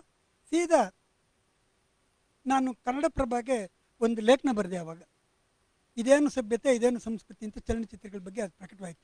ಆದರೆ ಅದೆಲ್ಲ ಬಹಳ ಮುಖ್ಯ ಅಲ್ಲ. ನಾನು ಕನ್ನಡದ ಚಳವಳಿ ಬಗ್ಗೆ ಬರೆಯೋದಕ್ಕೆ ಕಾರಣವಾಗಿದ್ದೇನು ಅಂತ ಹೇಳಿದ್ರೆ, ನನಗೊಂದು ಭಾಳ ನೋವಿತ್ತು ಯಾವಾಗಲೂ. ಯಾರೂ ಕನ್ನಡದ ಚಳವಳಿ ಬಗ್ಗೆ ಒಂದು ಪುಸ್ತಕ ಬರೆದಿಲ್ಲ. ಆಮೇಲೆ ಕನ್ನಡದ ಚಳವಳಿಗಾರರು ಅಂತ ಹೇಳಿದ್ರೆ ಎಲ್ಲರೂ ಒಂಥರ 2ನೇ ದರ್ಜೆ 3ನೇ ದರ್ಜೆ ಪ್ರಜೆಗಳ ಥರ ಬಂದು ನೋಡ್ತಾರಲ್ಲ, ಇದಕ್ಕೇನಾರು ಇದು ಹೇಗೆ ಅಂತಿತ್ತು. ಆವಾಗ ನನಗೆ ಏನು ಮಾಡೋದು, ಕನ್ನಡ ಚಳವಳಿಗಾರರು ಅಂದರೆ ಎಲ್ರಿಗೂ ಒಂಥರ ಯಾರಾಗಲಿ ಅನುಮಾನ ನೋಡೋರು. ನಮ್ಮನ್ನು ಎಷ್ಟೋ ದಿನ ಕರಿತಲೇ ಇರಲ್ಲ ಮನೆಗೆ ಕಾರ್ಯಕ್ರಮಕ್ಕೆ. ನಮ್ಮ ಸೋದರ ಮಾವನ ಮೇಲೆ ಏನಾರು ಅವ್ರು ಹೇಳೋರಂತ, ಏನವನ್ನ ಜಯಮ್ಮನ ಮಗ ರೌಡಿ ಅಂತ. ಈ ಕನ್ನಡದ ಹೋರಾಟ ಮಾಡ್ತಾರೆ ಅಂದರೆ ಅವರು ಕೆಟ್ಟವರು, ರೌಡಿಗಳು, ಅನಕ್ಷರಸ್ಥರು ಅನ್ನೋ ಥರ ಭಾವನೆ, ಹೋರಾಟಗಾರ ಅನ್ನೋ ಥರ. ಓ ಬನ್ನಿಯಪ್ಪ ಹೋರಾಟಗಾರರೇ ಅನ್ನೋರು. ಆಮೇಲೆ ಇನ್ನು ಕೆಲವರು ನಮಗೆ ಶಿಲಾಯುಗದವರು ಅಂತೇಳಿ, ಶಿಲಾ ಸಂಸ್ಕೃತಿನವರು ಅಂತೇಳಿ. ಏನು ಶಿಲಾ ಸಂಸ್ಕೃತಿ ಅಂದರೆ ನಾನು ಸಂತೋಷ ಪಡ್ತಿದ್ದೆ. ಆಮೇಲೆ ಕಲ್ಲು ತಗೊಂಡು ಹೊಡೆಯೋರು ಅಂತೇಳಿ. ನಾನು ನನ್ನ ಚಳವಳಿ ಜೀವನ ಶುರು ಮಾಡಿದ್ದನ್ನು ಕಲ್ಲು ಹೊಡಿತಲ್ಲಿ. ನಾನು 68ರಲ್ಲಿ ಈ ಕಪಾಲಿ ಟಾಕೀಸ್ನಲ್ಲಿ ಒಂದು ಇಂಗ್ಲೀಷ್ ಸಿನಿಮಾ ದಿಸ್ ಇಸ್ ಸಿನಿರಮ್ಮ ಹಾಕ್ಬಿಟ್ರು. ಅವಾಗ ವಾಟಾಳು ಒಂದು ಕರೆ ಕೊಟ್ಟರು, ನಾವೆಲ್ಲ ನೋಡಿದ್ವು. ನಾನು ಆ ಕಡೆ ಈ ಕಡೆ ನೋಡಿದೆ, ಯಾರೂ ಇರಲ್ಲ. ನಾನು ಒಂದು ಕಲ್ಲು ತಗೊಂಡು ಹೊಡೆದೆ. ಆಮೇಲೆ ಇದೇ ಮಾಸ ದಿನ ಬಂತು. ಹಾಗಿದ್ದಾಗ ನನಗೆ ಇದಕ್ಕಿದ್ದೊಟ್ಟಿಗೆ ಒಂದಿನ ಮೇಷ್ಟ್ರು ಚಂದ್ರಶೇಖರ್ನಿಂದ, ಮೇಷ್ಟ್ರು ಅಂದರೆ ಚಿದಾನಂದ ಮೂರ್ತಿಗಳು, ಚಂದ್ರಶೇಖರ್ ನಿನಗೆ ಚೆನ್ನಾಗಿ ಬರೀತೀಯ, ನೀನು ಬರೀಬೋದು ಅಂತೇಳಿ ಹೇಳಿದ್ರು. ಆಮೇಲೆ ನಾನು ಒಂದು ಪುಸ್ತಕವನ್ನು ಬರೆದೆ. ಅವ್ರು ಹೇಳಿದ್ರು ನನಗೆ ಕ್ಷೇತ್ರ ಕಾರ್ಯ ಮಾಡಬೇಕು ನೀನು ಅಂತ. ಅವಾಗ ಬೇರೆ ಕಡೆ ಎಲ್ಲ ನೋಡಿದೆ, ಒಂದು ಪುಸ್ತಕ ಬರೆದೆ. ಆಧುನಿಕ ಇದು ಏನಂತ ಹೇಳಿದ್ರೆ ಆಧುನಿಕ ಕರ್ನಾಟಕದ ಆತಂಕಗಳು ಅಂತ ಒಂದು ಪುಸ್ತಕ ಬರೆದೆ. ಅದಕ್ಕೆ ಮೊದಲನೇ ಪುಸ್ತಕಕ್ಕೆ ಒಂದು ಪ್ರಶಸ್ತಿ ಬಂದುಬಿಡ್ತು ನನಗೆ, ಕನ್ನಡ ಕೂಲಿ ರಾಮ್ ಜಾಧವ್ದು ಬಿಜಾಪುರದು. ಆಮೇಲೆ ಇನ್ನೊಂದು ಕನ್ನಡ ಸಾಹಿತ್ಯ ಪರಿಷತ್ನವ್ರು ಒಂದು ಅವಕಾಶ ಕೊಟ್ಟರು ನನಗೆ. ಕರ್ನಾಟಕ ಏಕೀಕರಣ ಆಗಿ 50 ವರ್ಷ ಆದಾಗ ಒಂದು ಬೇರೆ ಬೇರೆ 5 ಪುಸ್ತಕಗಳು 5 ಪುಸ್ತಕಗಳು ಬರ್ತಾಯಿತ್ತು. ಅದರಲ್ಲಿ ಕನ್ನಡದ ಹೋರಾಟದ ಬಗ್ಗೆ ಒಂದು ಬರೀರಿ ಅಂತೇಳಿ. ಆ ಕನ್ನಡ ಹೋರಾಟದ ಬಗ್ಗೆ ಬರೀರಿಂದ ಕನ್ನಡದ ಇದು ಕನ್ನಡ ಹೋರಾಟಗಳು ಒಂದು ನೋಟು ಅಂತ ಒಂದು ಪುಸ್ತಕ ಬರೆದೆ. ಆದರೆ ಅದನ್ನು ಅವ್ರು ಪ್ರಕಟಿಸಲಿಲ್ಲ. ಯಾಕೆ ಅಂತ ಹೇಳಿದ್ರೆ ಪರಿಷತ್ನಲ್ಲೂ ಭ್ರಷ್ಟಾಚಾರ ನಡೆದಿದೆ. ಪರಿಷತ್ತಿನ ಶುದ್ಧೀಕರಣ ಸಮಿತಿ ಅಂತ ನಾವು ಮಾಡಿದ್ವು, ಅದಕ್ಕೆ ಅಂತೆಲ್ಲ ಹೇಳಿದೆ, ಬರಲ್ಲ. ಆಮೇಲೆ ಮುಂದಕ್ಕೆ ಬರೆಯೋದಕ್ಕೆ ಶುರು ಮಾಡಿದೆ. ಹೀಗೆ ನನ್ನ ಈ ಒಂದು ಬರೆಯೋದಕ್ಕೆ ಶುರುವಾಯಿತು. ಸಪ್ನ ಇದರಿಂದ ಒಂದು 7-8 ಪುಸ್ತಕ ಬರೆದೆ ನಾನು. ಕನ್ನಡವೆಂದರೆ ಬರಿನುಡಿಯಲ್ಲ ಅಂತೇಳಿ. ನಿಸಾರ್ ಅಹಮದ್ ಫೋನ್ ಮಾಡ್ಬಿಟ್ಟು ನನಗೆ, ಏನಯ್ಯ ನೀನು ಈ ಥರ ಬರೆದಿದ್ದೀಯಾ, ನಾನು ಈ ಕವನ ಬರೆದಿದ್ದು ಸಾರ್ಥಕ ಆಗೋಯ್ತಪ್ಪ, ನಾನು ಯಾವುದೋ ರೀತಿ ಬರೆದಿದ್ದು ಇನ್ನೇನೋ ಬರೆದಾಕ್ಬಿಟ್ಟಿದ್ದೀಯಾ ಅಂದರು. ಆಮೇಲೆ ಇನ್ನೊಂದು ಹಿಮಾಲಯದಲ್ಲೂ ಕನ್ನಡ ಜನ ಅಂತ ಬಂದ ತಕ್ಷಣ ಖರ್ಚಾಗ್ಬಿಡ್ತು. ಅದು ನಾನು ಹಿಮಾಲಯಕ್ಕೆ ಹೋದಾಗ ಅಲ್ಲೂ ಕನ್ನಡ ಇತ್ತು. ಒಂದು ಹಳ್ಳಿನಲ್ಲಿ ಪೂಜಾರಿ ಎಲ್ಲ ಕನ್ನಡದವರೇ. ನೆನ್ನೆ ಈ ಲಿಂಗಾಯತರ ಈ ವೀರಶೈವರ ಪಂಚಪೀಠಗಳಲ್ಲೊಂದು ಅಲ್ಲಿ ಪೂರ್ತಿ ಕನ್ನಡದಲ್ಲೇ ಇದೆ. ಅಲ್ಲಿ ನಾನು ಇಡೀ ಊರೇ ಕನ್ನಡದಿದೆ ಅಂತ ಅದೆಲ್ಲನೂ ಒಂದು ಬರೆದೆ. ಈ ಥರ ಬಂತು. ಅದು ಹೀಗೆ ಬರ್ಕೊಂಡು ಹೋಗ್ತಾ ಇದ್ದೀನಿ. ಆದ್ರೆ ಒಂದು ಹೇಳ್ಬೇಕು ಸರ್, ಚಿದಾನಂದ ಮೂರ್ತಿಗಳು ನಿಮ್ಮ ಬಗ್ಗೆ ಒಂದು ಮಾತು ಹೇಳೋರು. ಚಂದ್ರಶೇಖರ್ ನನ್ನ ಸಿದ್ಧಲಿಂಗ ಇದಾರಲ್ಲ, ಭಾಳ ಪ್ರತಿಭಾವಂತರು, ತುಂಬ ನಿಷ್ಠಾವಂತರು, ಆಮೇಲೆ ಎಲ್ಲ ಇದೆ ಪ್ರಾಮಾಣಿಕತೆ. ಆದರೆ ಭಾಳ ಸೋಮಾರಿ, ಬರೀತಿಲ್ಲ. ಅವ್ರು ಬರೆಯೋ ಅವರಂತ ನನ್ನ ವಿದ್ಯಾರ್ಥಿ, ನನ್ನ 30-40 ವರ್ಷದ ಅಧ್ಯಾಪನದಲ್ಲಿ ನಾನು ಕಂಡಂಥ ಅತ್ಯಂತ ಪ್ರತಿಭಾವಂತ ವಿದ್ಯಾರ್ಥಿಗಳಲ್ಲಿ ಒಬ್ಬರು ಅಂತ ಹೇಳಿದ್ರು. ಆಮೇಲೆ ಇವರು ಕನ್ನಡ ಅಭಿವೃದ್ಧಿ ಪ್ರಾಧಿಕಾರದ ಅಧ್ಯಕ್ಷರಾದಾಗ ಇವ್ರಿಗೆ ಮರ್ತೋಗಿರ್ಬೋದು ಅಂತೆಲ್ಲ ಹೇಳಿದರು. ನಮ್ಮ ರಾನಂ ಚಂದ್ರಶೇಖರ್ ಕಳಿಸ್ತೀನಿ, ಒಂದು ಮಾತು ಅವ್ನು ಏನಾರು ನಿಮ್ಮ ಹತ್ರ ಹೇಳಿದ್ರೆ ದಯವಿಟ್ಟು ಅದನ್ನು ಮಾಡಿ ಅಂದರು. ಅದನ್ನೊಂದು ಮಾಡಿದ್ದಾರೆ. ಅದನ್ನೊಂದು ಹೇಳಿಬಿಟ್ಟು ಜಾಸ್ತಿ ಏನಿಲ್ಲ, ಇನ್ನೊಂದೇ ಒಂದು ಅಂಶ ಹೇಳಿ ನಿಲ್ಲಿಸ್ತೀನಿ. ಒಂದು ಇವರು ಅಧ್ಯಕ್ಷರಾಗಿದ್ದರು ಬೆಂಗಳೂರಿನ ರೈಲ್ವೆ ನಿಲ್ದಾಣದಲ್ಲಿ ಸರ್. ತಮಿಳಿನಲ್ಲಿ ಈ ರಿಸರ್ವೇಷನ್ ಫಾರಮ್ ಬಂದುಬಿಟ್ಟಿದೆ. ನಾನು ತಕ್ಷಣ ಇವ್ರಿಗೆ ಫೋನ್ ಇವ್ರಿಗೆ ತಿಳಿಸ್ದೆ, ಫೋನ್ ಮಾಡಿದೆ. ಇವರು ನನ್ನ ಸಂಪರ್ಕಿಸ್ಬೇಕು. ನನ್ನ ಹತ್ರ ಈಗಲೂ ಮೊಬೈಲ್ ಇಲ್ಲ. ಅವಾಗ ನಮ್ಮ ಮನೇಲೂ ಫೋನ್ ಇಲ್ಲ. ಹೇಗೆ ಸಂಪರ್ಕಿಸೋದು? ಫ್ಯಾಕ್ಟ್ರಿಗೆ ಇವ್ರು ಫೋನ್ ಮಾಡ್ತಿದ್ದಾರೆ, ಫ್ಯಾಕ್ಟ್ರಿಗೆ ಇವ್ರು ಫೋನ್ ಮಾಡ್ತಿಟ್ಕೊಂಡೆ ಗಾಬರಿ ಆಗೋಗ್ಬಿಟ್ಟಿದೆ, ಮಿನಿಸ್ಟರ್ ಸ್ಟೇಟಸ್ಸು ಹಾಗೆ ಹೇಗೆ ಅಂತ. ನಾನು ಹುಡುಕೊಂಬಂದರು. ಆಮೇಲೆ ನನ್ನ ಇವ್ರಿಗೆ ಇವ್ರ ಫೋನ್ ನಂಬರ್ ಕೊಟ್ಟಿದ್ರು, ಮಾಡಿದೆ. ನೋಡಿ, ನಾವು ಇವತ್ತೆಲ್ಲರೂ ಕೂಡ ರೈಲ್ವೆ ಸ್ಟೇಷನ್ಗೆ ಹೋಗಬೇಕಾಗಿದೆ, ನೀವು ಬನ್ನಿ ಅಂದರು. ಹೋದರೆ ಕರ್ಕೊಂಡೋಗಿ ಏನಿಲ್ಲ, ಇವ್ರು ಸುಮ್ಮನೆ ಹೇಳ್ತಾರೆ, ಚೆನ್ನಾಗಿ ರೋಪ್ ಹಾಕ್ತಾರೆ ಇವ್ರನ್ನೂ. ಆಮೇಲೆ ನಾವು ರೋಪ್ ಹಾಕಿದ್ಮೇಲೆ ಮಾರನೇ ದಿವಸ ನೆನ್ನೆ ಆ ತಮಿಳ್ನ ರಿಸರ್ವೇಷನ್ ಫಾರಮ್ಮು ಸರ್, ಬೆಂಗಳೂರಿನಲ್ಲಿ ಇಲ್ಲಿ ಕನ್ನಡ ಇಲ್ಲ. ಅವನೊಂದು ಮಾತು ಹೇಳ್ದ, ಸರ್ ಇಲ್ಲಿ ರಿಸರ್ವೇಷನ್ ಫಾರಮ್ ಮುಗಿದೋಗ್ಬಿಟ್ಮೇಲೆ ಅವಾಗ ಇನ್ನೂ ಬೆಂಗಳೂರು ಇದಾಗಿರಲಿಲ್ಲ, ನೈಋತ್ಯವಲ್ಲಿ ಆಗಿರಲಿಲ್ಲ, ಎಲ್ಲಿ ಹತ್ತಿರದಲ್ಲಿರುತ್ತೋ ಅಲ್ಲಿ ತರಿಸ್ತೀವಿ ಅಂತೇಳಿ ತರ್ತು ರೈಲ್ವೆ ಪ್ಲಾಟ್ಫಾರ್ಮ್ ಅಂತ. ಅದು ಒಂದೇನು ಅಂದರೆ ನನಗೆ ಇವತ್ತಿಗೂ ಬರವಣಿಗೆಗಿಂತ ಹೆಚ್ಚಾಗಿ ಕನ್ನಡದ ಹೋರಾಟನೇ ಭಾಳ ಇಷ್ಟ.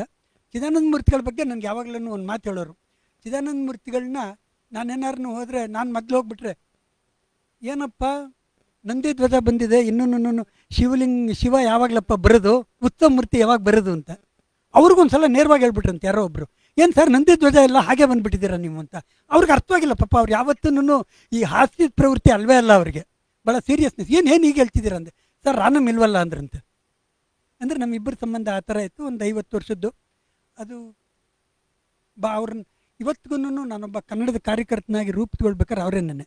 ಆದರೆ ಒಂದು ಮಾತು ಹೇಳಬೇಕು, ನಾನು ಈ ಬರಗಾರನಾಗ್ಬೇಕಾದ್ರೆ ಕಾರಣ ಹಾಮಾನಾಯಕರು. ಹಾಮಾನಾಯಕರ ಅಧ್ಯಕ್ಷತೆಯಲ್ಲಿ ಒಂದು ಸಭೆ ನಡೀತು, ಆಧುನಿಕ ಕರ್ನಾಟಕದ ಆತಂಕಗಳು ಅಂತಲೇ ನನ್ನ. ಅವಾಗ ಎಲ್ಲರೂ ಏನನ್ನು ಮಾತಾಡಿದ್ರು. ನಾನು ಕೈಗಾರಿಕಾ ಕಚೇರಿಗಳಲ್ಲಿ ಕನ್ನಡ ಸಂಘಗಳ ಅಗತ್ಯತೆ ಅಂತ ಒಂದು ಮಾತಾಡಿದೆ. ಅವಾಗ ಹಾಮಾನಾಯಕರು ನನಗೆ ಕರೆದು ಕೇಳಿದ್ರು, ಏನು ಬರೀತೀಯ ಅಂತ. ಸರ್ ಒಂದು ಕವನ ಬರೆದಿದ್ದೀನಿ, ಅದು ಮಯೂರದಲ್ಲಿ ಇದು ಮಲ್ಲಿಗೆನಲ್ಲಿ ಪ್ರಕಟವಾಗಿದೆ ಅಂದೆ. ಕೊನೆಗೆಲ್ಲ ಹೇಳ್ಬಿಟ್ಟು ಇಲ್ಲೇನೇ ಬ್ರಾಡ್ವೇನಲ್ಲಿ ಇಳ್ಕೊಳ್ಳೋರು. ನೋಡು, ನೀನು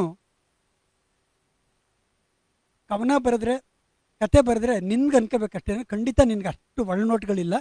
ಆಧುನಿಕ ಕರ್ನಾಟಕದ ಬಗ್ಗೆ ತುಂಬ ಚೆನ್ನಾಗಿ ತಿಳ್ಕೊಂಡಿದೀಯ. ನೀನು ಆಧುನಿಕ ಕರ್ನಾಟಕದ ಬಗ್ಗೆ ನೀನು ಪುಸ್ತಕ ಬರೆಯೋದಕ್ಕೆ ಶುರು ಮಾಡಿದ್ರೆ ತುಂಬ ಯಶಸ್ವಿ ಆಗ್ತೀಯ. ನಾನು ಬದುಕಿರ್ತೀನೋ ಬಿಡ್ತೀನೋ, ನಿನಗೆ ಪ್ರಶಸ್ತಿಗಳಂತೂ ಖಂಡಿತ ಬರ್ತಾವಪ್ಪ ನಿನ್ನ ಬರೆಯೋಕ್ಕೆ ಅಂದರು. ಅದು ನಿಜವಾಯಿತು. ಅದು ನನ್ನ ಬರೆಗಾರನಾಗಿ ಮಾಡ್ತು ಸರ್. ಈ ಕೊನೆಯಲ್ಲಿ ಒಂದು ಪುಸ್ತಕ ಬರೀತಿದ್ದೀನಿ, ಅದು ಇಲ್ಲಿ ನಮ್ಮ ಸಪ್ನಾದವ್ರನ್ನೇ ಬರೀತಿದ್ದಾರೆ. ಅದರಲ್ಲಿ ಕನ್ನಡ ಹಾದಿಯ ಕೈಮರಗಳು ಅಂತ ಪುಸ್ತಕ.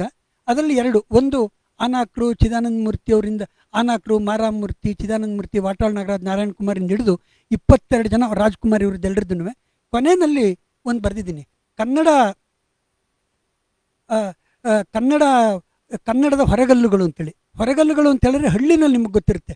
ಹಳ್ಳಿನಲ್ಲಿ ಹೋದರೆ ಈ ಹಳ್ಳಿನಲ್ಲಿ ಏನಾಗಿರುತ್ತೆ ಅಂತ ಹೇಳಿದ್ರೆ, ಊರಿನ ಹೊರಗಡೆ ಒಂದು ಕಲ್ಲಿಟ್ಟಿರ್ತಾರೆ 2. ಅದನ್ನು ಯಾಕೆಂದರೆ ಯಾರನ್ನೂ ಹೊರೆ ಹೊತ್ಕೊಡೋದಕ್ಕಿರೋದಿಲ್ಲ, ಅಲ್ಲಿ ಇಳಿಸ್ಬಿಟ್ಟು ಅವರು ವಿಶ್ರಾಂತಿ ತಗೊಂಡು ಅಲ್ಲಿಂದ ಮುಂದಕ್ಕೆ ಹೋಗ್ತಾರೆ. ಹಾಗೇನೇ ನನ್ನ ಜೊತೆ ಕೆಲಸ ಮಾಡಿದಂಥ ಒಂದು 50 ಜನ ಕನ್ನಡದ ಕಾರ್ಯಕರ್ತರು, ಯಾರೂ ಅವ್ರನ್ನ ಗುರುತಿಲ್ಲ, ತೆರೆಮರೆಯ ಕನ್ನಡ ಕಲಿಗಳು. ಅವ್ರು ಹೇಗೆ ಸಹಾಯ ಮಾಡ್ತಿದ್ದಾರೆ ಅಂಥೇಳಿ, ನಾನು ಅವ್ರ ಕೆಲಸ ಮಾಡಿ ನಾಯಕರನ್ನ ಹೇಗೆ ಬೆಳೆಸಿದ್ದಾರೆ ಅನ್ನುವಂಥದ್ದು ಒಂದು ಲೇಖನ ಬರೆದಿದ್ದೀನಿ. ಇದಕ್ಕೆ ಸ್ಫೂರ್ತಿ ಆಗಿದ್ದೇನು ಅಂತ ಹೇಳಿದ್ರೆ, ಎಲ್ಲರೂ ಹೇಳ್ತಾರೆ, ನನಗೂ ಓದಿದ್ದೇನೆ. ನನ್ನ ಈ ತಾವು ಹೇಳಿದ್ರಲ್ಲ ಸರ್, ಅದೇ ಥರ ಬರೀ ವ್ಯಕ್ತಿ ಚಿತ್ರಗಳನ್ನೇ ಓದ್ತಾ ಇದ್ದೆ. ಡಿ ವಿ ಜಿ ಅವರ ಜ್ಞಾಪಕ ಚಿತ್ರಶಾಲೆಗಳು, ಆಮೇಲೆ ನಮ್ಮ ಎಸ್ ಆರ್ ರಾಮಸ್ವಾಮಿಗಳ ಡ್ಯೂಟಿಗೆ ಅದನ್ನೆಲ್ಲ ಓದಿದ್ಮೇಲೆ ಈ ಪುಸ್ತಕ ಬರೆಯೋದಕ್ಕೆ ಸ್ಫೂರ್ತಿ ಆಯಿತು. ಆದರೆ ನನಗೆ ಒಂದೇ ಒಂದು ದೊಡ್ಡೇಗೌಡರು ಮಾಡಿದ್ದೇನು ಅಂದರೆ, ನಾನು ನಿಮ್ಮನ್ನೊಂದು ಪ್ರಶ್ನೆ ಕೇಳಬೇಕು ಅಂತಿದ್ದೆ. ಅದೇನು ಅಂತ ಹೇಳಿದ್ರೆ, ಸರ್ ಇವಾಗ ಕನ್ನಡ ಕಾಯಕ ವರ್ಷ ಕರ್ನಾಟಕ ಸರ್ಕಾರ ಮಾಡ್ತಾ ಇದ್ದಾರೆ, ನೀವು ಕನ್ನಡ ಅಭಿವೃದ್ಧಿ ಪ್ರಾಧಿಕಾರದ ಅಧ್ಯಕ್ಷರಾಗಿ ಬೇರೆ ಬೇರೆ ಕಡೆ ಎಲ್ಲ ಇದ್ದಿರಲ್ಲ, ಈ ಕನ್ನಡ ಕಾಯಕ ವರ್ಷ ಏನಾಗಬೇಕು ನಿಜವಾಗ್ಲಿಗೆ ಅನ್ನುವಂಥದ್ದು ಒಂದು ಪ್ರಶ್ನೆ ಕೇಳಬೇಕು ಅಂತಿದ್ದೆ. ಆ ದೊಡ್ಡೇಗೌಡರು ನಿಮ್ಮನ್ನೇ ಪ್ರಶ್ನೆ ಕೇಳಿದ್ರು, ಹೇಗಾಯ್ತಿದ್ದು ಅಂತ ಹೇಳಿದ್ರೆ, ಈದ್ಗ ಅವನು ನಮಾಜ್ ಮಾಡೋದಕ್ಕೆ ಹೋದವನ್ಮೇಲೆ ಈದ್ಗ ಬಿದ್ದೋದಾಗೋಯ್ತು. ನಿಸಾರ್ ಚೆನ್ನಾಗಿ ಹೇಳ್ತಿದ್ರು ಅದನ್ನು. ಧನ್ಯವಾದಗಳು ಸರ್, ಭಾಳ ಚೆನ್ನಾಗಿ ಹೇಳಿದ್ರಿ. ಕನ್ನಡದ ಹೋರಾಟಗಾರರಾಗಿ ಭಾಳ ಒಳ್ಳೆ ಪ್ರಶ್ನೆಗೆ ತುಂಬ ಚೆನ್ನಾಗಿ ಉತ್ತರವನ್ನು ಕೊಟ್ಟಿದ್ದೀರಾ. ಈಗ ನೀವೇ ಕನ್ನಡ ಪರ ಚಿಂತಕರು, ಹೋರಾಟಗಾರರಾಗಿ, ಲೇಖಕರಾಗಿ, ಕನ್ನಡದ ಬಗ್ಗೆ ಸಾಕಷ್ಟು ತಿಳ್ಕೊಂಡಿರೋರಾಗಿ, ನಮ್ಮ ಕನ್ನಡ ಪುಸ್ತಕ ಪ್ರಾಧಿಕಾರದ ಅಧ್ಯಕ್ಷರಾಗಿದ್ದಂತಹ ವಸುಂಧರ ಭೂಪತಿಯವರಿಗೆ ನಿಮ್ಮ ಒಂದು ಪ್ರಶ್ನೆ. ನಾನು ಆ ಸಂದರ್ಭದಲ್ಲಿ ಅವ್ರ ಜೊತೆಗೆ ಸದಸ್ಯನಾಗಿದ್ದೆ, ಭಾಳ ಒಳ್ಳೊಳ್ಳೆ ಕೆಲಸಗಳು ಮಾಡಿದ್ದೀವಿ ಅಂತ ಜನ ಹೇಳ್ತಾರೆ, ನಾವು ಹೇಳೋದಿಲ್ಲ. ಸೊ ಹಾಗಾಗಿ ನೀವು ಏನು ಕೇಳ್ತೀರಾ, ಯಾವ ರೀತಿ ಕನ್ನಡದ ಕೆಲಸಗಳು ಆಗಬೇಕು ಅನ್ನೋದ್ರ ಬಗ್ಗೆ ನೀವು ಹೇಳಿ. ಮೇಡಮ್ ನಮಸ್ಕಾರ. ಒಂದೇನು ಅಂತ ಹೇಳಿದ್ರೆ, ಮೇಡಮ್ ಕನ್ನಡ ಅಭಿವೃದ್ಧಿ ಪ್ರಾಧಿಕಾರ, ಕನ್ನಡ ಪುಸ್ತಕ ಪ್ರಾಧಿಕಾರದ ಅಧ್ಯಕ್ಷರಾದಾಗ ನನಗೊಂದು ಸಂತೋಷ ಇತ್ತು. ಯಾಕೆಂದರೆ ಒಂದು ಕನ್ನಡ ಹೋರಾಟದ ಫಲವಾಗಿ ಬಂದಂಥದ್ರಲ್ಲಿ ಪುಸ್ತಕ ಪ್ರಾಧಿಕಾರವು ಒಂದು, ಅದನ್ನು ಚಿದಾನಂದ ಮೂರ್ತಿಯವರ ಕಲ್ಪನೆಯ ಕೂಸು. ಇವತ್ತು ಕನ್ನಡದ ಅನೇಕ ಇದಿದೆಯಲ್ಲ, ಡಾಕ್ಟರ್ ಸರೋಜಿನಿ ಮಹಿಷಿ ವರದಿ, ಕನ್ನಡ ಪುಸ್ತಕ ಪ್ರಾಧಿಕಾರ, ಮೇಸ್ಟ್ ಹೇಳಿದ್ರಲ್ಲ ಬಿದ್ದೋಗ್ಬಿಡ್ತಿದ್ರು ಅಂತೇಳಿ, ಆವಾಗಲೇ ಕನ್ನಡ ವಿಶ್ವವಿದ್ಯಾಲಯ, ಈ ಥರದ್ದು ಅನೇಕ ಹೊರಗಡೆ ಇಂಥ ಪುಸ್ತಕ ಪ್ರಾಧಿಕಾರದ ಅಧ್ಯಕ್ಷ ಆದಾಗ ಮೇಡಮ್ ನಮ್ಗೆ ತುಂಬ ಸಾರಿದ್ದಾಗಲೂ ನಾವು ಹೋಗಿದ್ದು, ನನಗೊಂದು ಪುಸ್ತಕ ಕೊಡಿ ನೀನು ಪ್ರಕಟಿಸ್ತೀನಿ ಅಂದರು, ನಾನು ಕನ್ನಡ ಹೋರಾಟದವ್ರು ಕೊಡಲಿಲ್ಲ. ಆಮೇಲೆ ಇವ್ರಿಗೆ ನಮ್ಮದೊಂದು ಪುಸ್ತಕವನ್ನೊಂದೆಲ್ಲ ಪ್ರಕಟಿಸಿದ್ದೆ ಒಪ್ಕೊಂಡಿದ್ರು. ನಾನು ಹೇಗಾರು ಒಂದು ಪುಸ್ತಕ ಪ್ರಾಧಿಕಾರದಲ್ಲಿ ನನ್ನ ಪುಸ್ತಕ ಬರುತ್ತಲ್ಲ, ಕನ್ನಡ ಅಭಿವೃದ್ಧಿ ಪ್ರಾಧಿಕಾರದಲ್ಲಿ 3-4 ಬಂದಿದೆ, ಪುಸ್ತಕ ಪ್ರಾಧಿಕಾರದಲ್ಲೂ ನನ್ನನ್ನು ಒಬ್ಬನ ಹೆಬ್ಬೆಟ್ಟು ಅಂತ, ಕನ್ನಡದ ಹೋರಾಟಗಾರರು ಹೋರಾಟಗಾರರು ಹೆಬ್ಬೆಟ್ಟು ಅಂತಲೇ ಕರೆಯೋದು ತುಂಬ ಜನ, ಯಾಕೆಂದ್ರೆ ಅನಕ್ಷರಸ್ಥರು ಅಂತೇಳಿ. ಹಾಗಿರುವಾಗ ಇವ್ರದ್ದು ಒಂದು ಪುಸ್ತಕ ಪ್ರಕಟಿಸ್ತೀನಿ ನಿಂತಿದ್ರು. ನಾನು ಇವ್ರು ಪುಸ್ತಕ ಪ್ರಕಟಿಸ್ತಾರೆ ಅಂತ ಸಂತೋಷದಿಂದಿದ್ದಾಗ ಏನಾಗೋಯ್ತು, ಇದು ಬಂದುಬಿಟ್ರು. ಆದರೆ ಯಾವುದೇ ಅಕಾಡೆಮಿಗಳಿರಲಿ, ಪ್ರಾಧಿಕಾರಗಳಿರಲಿ, ಈ ರಾಜಕೀಯ ಬದಲಾವಣೆಗಳಲ್ಲಿ ಬದಲಾವಣೆ ಆಗಬಾರ್ದು. ಅದು ನನ್ನ ತುಂಬ ಸ್ಪಷ್ಟವಾದ ಅಭಿಪ್ರಾಯ. ಮೇಡಮ್ಗೆ ಒಂದೇ ಒಂದು ಪ್ರಶ್ನೆ ಏನು ಅಂತ ಹೇಳಿದ್ರೆ, ಈ ಕನ್ನಡದ ಕಾಯಕ ವರ್ಷ ಆಚರಣೆ ನಡೀತಿದೆ. ಆಮೇಲೆ ಕನ್ನಡದ ಚಳವಳಿಯ ಬಹಳ ದೊಡ್ಡ ಕೊರತೆ ಏನು ಅಂತ ಹೇಳಿದ್ರೆ, ಈ ಕನ್ನಡದ ಚಳವಳಿ ನಿಜವಾಗ್ಲೂ ಯಾಕೆ ಯಶಸ್ವಿ ಆಗಲಿಲ್ಲ ಪೂರ್ತಿ ಅಂತ ಹೇಳಿದ್ರೆ, 50% ಜನ ಕನ್ನಡದ ಚಳವಳಿ ಬಗ್ಗೆ ಆಸಕ್ತಿ ಇಲ್ಲ. ಮಹಿಳೆಯರು ಕನ್ನಡ ಚಳವಳಿನಲ್ಲಿ ಭಾಗವಹಿಸ್ತಿಲ್ಲ. ಆ ಕನ್ನಡದ ಚಳವಳಿನಲ್ಲಿ ಭಾಗವಹಿಸ್ತಲೇ ಇರೋದ್ರಿಂದನೇ ಕನ್ನಡದ ಚಳವಳಿಗೆ ಬಹಳ ದೊಡ್ಡ ಕೊರತೆ ಇದೆ. ಈಗ ಅವರದ್ದೇ ನಿಮಗೆ ಪ್ರಶ್ನೆ ಮೇಡಮ್, ಒಂದು ನೀವು ಕನ್ನಡ ಪುಸ್ತಕ ಪ್ರಾಧಿಕಾರದ ಅಧ್ಯಕ್ಷರಾಗಿ ಇಟ್ಕೊಂಡಿದ್ದಂಥ ಕನಸುಗಳೇನು, ಅದರೊಳಗಡೆ ಕನ್ನಡದ ಜಾಗೃತಿ ಬಗ್ಗೆ ನೀವೇನು ಅಂದ್ಕೊಂಡಿದ್ರಿ, ಈಗ ಈ ಕನ್ನಡ ಕಾಯಕ ವರ್ಷದಲ್ಲಿ ಒಬ್ಬರು ಮಹಿಳೆಯಾಗಿ ನಿಜವಾಗಿ ಏನು ನಿರೀಕ್ಷೆಯನ್ನು ಮಾಡ್ತೀರಾ ನೀವು? ಈ ಕನ್ನಡ ಕಾಯಕ ವರ್ಷದಲ್ಲಿ ಏನಾಗಬೇಕು? ಈಗ ಸರ್ಕಾರ ಅಂತ ಹೇಳ್ಕಲ್ಲ, ಅದು ಕನ್ನಡ ಅಭಿವೃದ್ಧಿ ಪ್ರಾಧಿಕಾರ ಹಮ್ಮಿಕೊಂಡಿರುವಂಥದ್ದು, ಏನಾಗಬೇಕು ಕನ್ನಡದ ಕಾಯಕ? ಎಲ್ಲರಿಗೂ ನಮಸ್ಕಾರ. ಮೊಟ್ಟ ಮೊದಲು ಸಪ್ನಾದ ನಿತಿನ್ ಶಾ ಅವ್ರಿಗೆ ಹಾಗೆ ಆರ್ ದೊಡ್ಡೇಗೌಡರವ್ರಿಗೆ ಅಭಿನಂದನೆಗಳನ್ನ ಸಲ್ಲಿಸ್ತೇನೆ. ಯಾಕೆಂದರೆ ಸುಮಾರು 9-10 ತಿಂಗಳ ನಂತರ ನಾವು ಇಷ್ಟು ಜನ ಒಟ್ಟಿಗೆ ಸೇರಿರುವಂಥದ್ದು, ಅದರಲ್ಲೂ ಪುಸ್ತಕಗಳ ಮಧ್ಯೆ ವೈವಿಧ್ಯಮಯವಾದ ವಿಷಯಗಳ ಪುಸ್ತಕಗಳು. ಅವ್ನು ನೋಡಿದಾಗ ನಾವು ಇದರಲ್ಲಿ ಯಾವುದು ಓದಿದ್ದೀವಿ, ಯಾವುದು ಓದಿಲ್ಲ, ಇನ್ನು ಓದಬೇಕಾಗಿರೋದು ಯಾವುದು, ಮರು ಓದಿಗೆ ಯಾವುದು ಅಂತ ಹೇಳಿ ನಮ್ಮಲ್ಲೇ ಒಂದು ಚಿಂತನೆಗೆ ಹಚ್ಚಿರುವಂತಹ ಒಂದು ಈ ದಿನದ ಕಾರ್ಯಕ್ರಮ. ಹಾಗೆ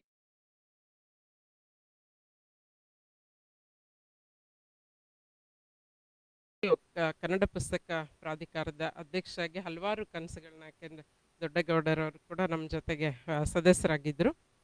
ಪುಸ್ತಕೋದ್ಯಾನ ಮಾಡಬೇಕನ್ನುವಂಥ ಕನಸು ಬಹಳಷ್ಟಿತ್ತು. ಏಕೆಂದರೆ ಯಾರೇ ಒಂದು ಬೇರೆ ದೇಶದಿಂದ ಒಬ್ಬ ಟೂರಿಸ್ಟ್ ಬಂದರೆ ಇಲ್ಲಿ ಹೇಗೆ ನಮಗೆ ವಿಧಾನಸೌಧ, ಲಾಲ್ಬಾಗು ಮತ್ತೊಂದು ಎಲ್ಲ ನೋಡ್ತಾರೋ ಒಂದು ಟೂರಿಸ್ಟ್ ಪ್ಲೇಸ್ ಆಗಿ, ಹಾಗೆ ಕನ್ನಡದ ಪುಸ್ತಕಗಳು ಎಲ್ಲವೂ ಕೂಡ ಹಳಗನ್ನಡದಿಂದ ಇಲ್ಲಿಯವರೆಗಿನ ಎಲ್ಲ ಪುಸ್ತಕಗಳು ಒಂದೆಡೆ ಲಭ್ಯ ಆಗಬೇಕು. ಆಮೇಲೆ ಅದೊಂದು ಉದ್ಯಾನದ ತರಹ ಇರಬೇಕು. ಅಂದರೆ ಫ್ಯಾಮಿಲಿ ಬಂದು ಮಕ್ಕಳು ಆಟ ಆಡ್ತಾ ಮಕ್ಕಳು ಪುಸ್ತಕ ಓದ್ಬೋದು, ಆಟ ಆಡಬಹುದು ಆ ರೀತಿಯಲ್ಲಿ. ಮತ್ತು ದೊಡ್ಡವರು ಅವ್ರಿಗೆ ಬೇಕಾದಂಥ ಪುಸ್ತಕಗಳನ್ನ ನೋಡಬಹುದು. ಅದೊಂದು ದೊಡ್ಡ ಏರಿಯಾ ತಗೊಂಡು ಅಂದರೆ 50 ಎಕರೆ 100 ಎಕರೆ ಜಾಗದಲ್ಲಿ ಆಗಬೇಕು ಅನ್ನುವಂತಹ ಒಂದು ಬಹಳ ದೊಡ್ಡ ಕನಸಿತ್ತು. ಆಗಿನ ಮಂತ್ರಿಗಳಾದ ಮಾನ್ಯ ಜಯಮಾಲಾ ಅವರು ಕೂಡ ಅದಕ್ಕೆ ಒಪ್ಕೊಂಡಿದ್ರು, ಒಂದು ಜಾಗ ಕೂಡ ನೋಡಿದ್ರು ಕೂಡ. ಸೊ ಎಲ್ಲವೂ ಆಗುವ ಹಂತದಲ್ಲಿ ಮತ್ತೆ ಚುನಾವಣೆ ಬಂತು, ಬೇರೆ ಬೇರೆ ಬದಲಾವಣೆಗಳಾಯಿತು. ಅದಾಗಿದ್ದರೆ ನಿಜಕ್ಕೂ ಕರ್ನಾಟಕಕ್ಕೆ ಬಹುದೊಡ್ಡ ಹೆಸರು. ಯಾಕೆಂದ್ರೆ ಭಾರತದಲ್ಲಿ ಎಲ್ಲಿಯೂ ಕೂಡ ಆ ತರಹದ ಒಂದು ಪುಸ್ತಕೋದ್ಯಾನ ಇಲ್ಲ. ಆಮೇಲೆ ಪುಸ್ತಕ ಮೇಳಗಳನ್ನ ಎಲ್ಲ ತಾಲೂಕು ಮಟ್ಟದಲ್ಲಿ ಮಾಡಬೇಕು ಅಂತಾಯಿತು. ಈಗ ನಾವು ವಿಭಾಗ ಮಟ್ಟದಲ್ಲಿ ಮಾಡ್ತಾ ಇದ್ವಿ, ಅದು ತಾಲೂಕುಗಳು ಮತ್ತು ಪುಸ್ತಕ ಜಾಥಾ ಆಗಬೇಕು ಅಂತಾಯಿತು. ಅಂದರೆ KSRTC ಅವರು ಕೂಡ ನಮ್ಮ ಒಂದು ಯೋಜನೆಗೆ ಒಪ್ಪಿಗೆ ಕೊಟ್ಟಿದ್ರು. ಅಂದರೆ ಬಸ್ಗಳು 4 ವಿಭಾಗದಲ್ಲಿ ಸಂಚಾರಿ ಬಸ್ಗಳು ಪುಸ್ತಕಗಳನ್ನ ಕೊಂಡೊಯ್ಯಬೇಕು.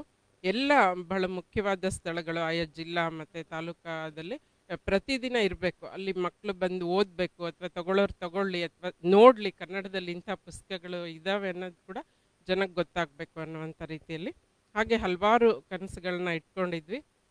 ಇರಲಿ ಮುಂದೆ ಅಧ್ಯಕ್ಷರು ಮಾಡಲಿ, ಮುಂದಿನ ಅಧ್ಯಕ್ಷರು ಬಂದಂಥವ್ರು ಅಂತ. ಆಮೇಲೆ ಮತ್ತೊಂದು ಹೋರಾಟದ ಬಗ್ಗೆ ಹೇಳಿದರು, ಮಹಿಳೆಯರು ಪಾಲ್ಗೊಳ್ಳುವಿಕೆ. ಅದಕ್ಕೆ ನನ್ನ ಪುರುಷರು ಕೂಡ ಕಡಿಮೆನೆ, ಬರೀ ಮಹಿಳೆಯರಂತಲ್ಲ, ಮಹಿಳೆಯರು ನಾವು ಡಾಕ್ಟರ್ ವಿಜಯಮ್ಮ, HS ಪಾರ್ವತಿ ಮತ್ತು ಸರೋಜಿನಿ ಮಹಿಷಿಯವರೇ ಸ್ವತಃ ಅವರ ವರದಿಯನ್ನೇ ನಾವೀಗ ಉಲ್ಲೇಖ ಮಾಡ್ತೀವಿ. ಆದರೆ ಮಹತ್ವದ ಕೆಲವು ಮಹಿಳೆಯರು ಪಾಲ್ಗೊಂಡಿರೋದು ಸತ್ಯ. ಆದರೆ ಅದಕ್ಕೆ ಕಾರಣ ಕೂಡ ನಿಮ್ಮೆಲ್ಲರಿಗೂ ಗೊತ್ತಿದೆ. ಯಾಕೆಂದರೆ ಕುಟುಂಬದ ಜವಾಬ್ದಾರಿ ಮತ್ತು ಗೃಹಿಣಿಯಾಗಿ ಮನೆಯದೆಲ್ಲವನ್ನು ನಿಭಾಯಿಸಿ ಹೋರಾಟಕ್ಕೆ ಬರಬೇಕಾಗುತ್ತೆ.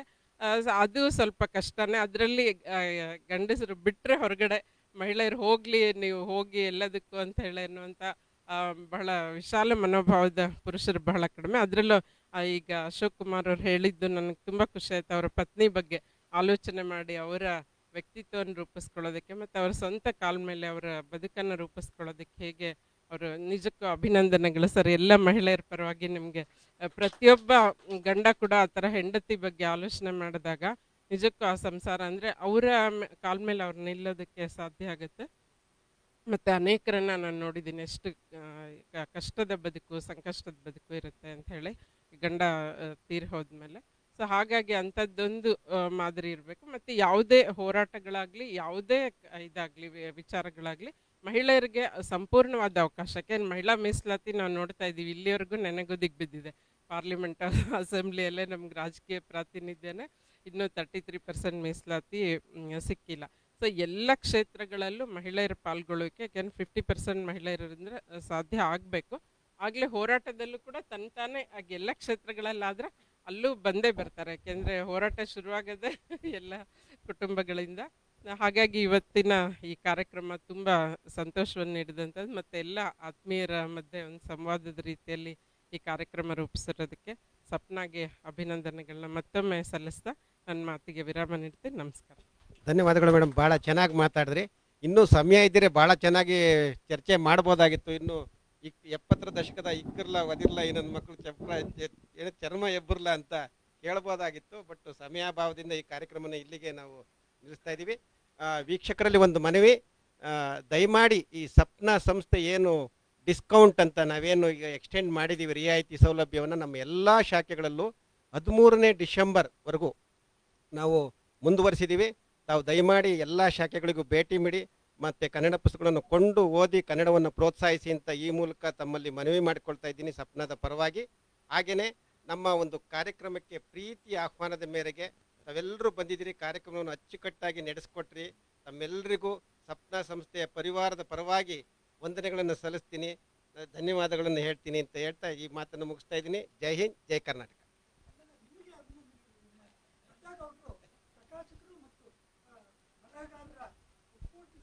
ಕಾರ್ಯದರ್ಶಿಯಾಗಿ ಆಯ್ಕೆ ಆಗಿರೋದ್ರಿಂದ ಅವರಿಗೆ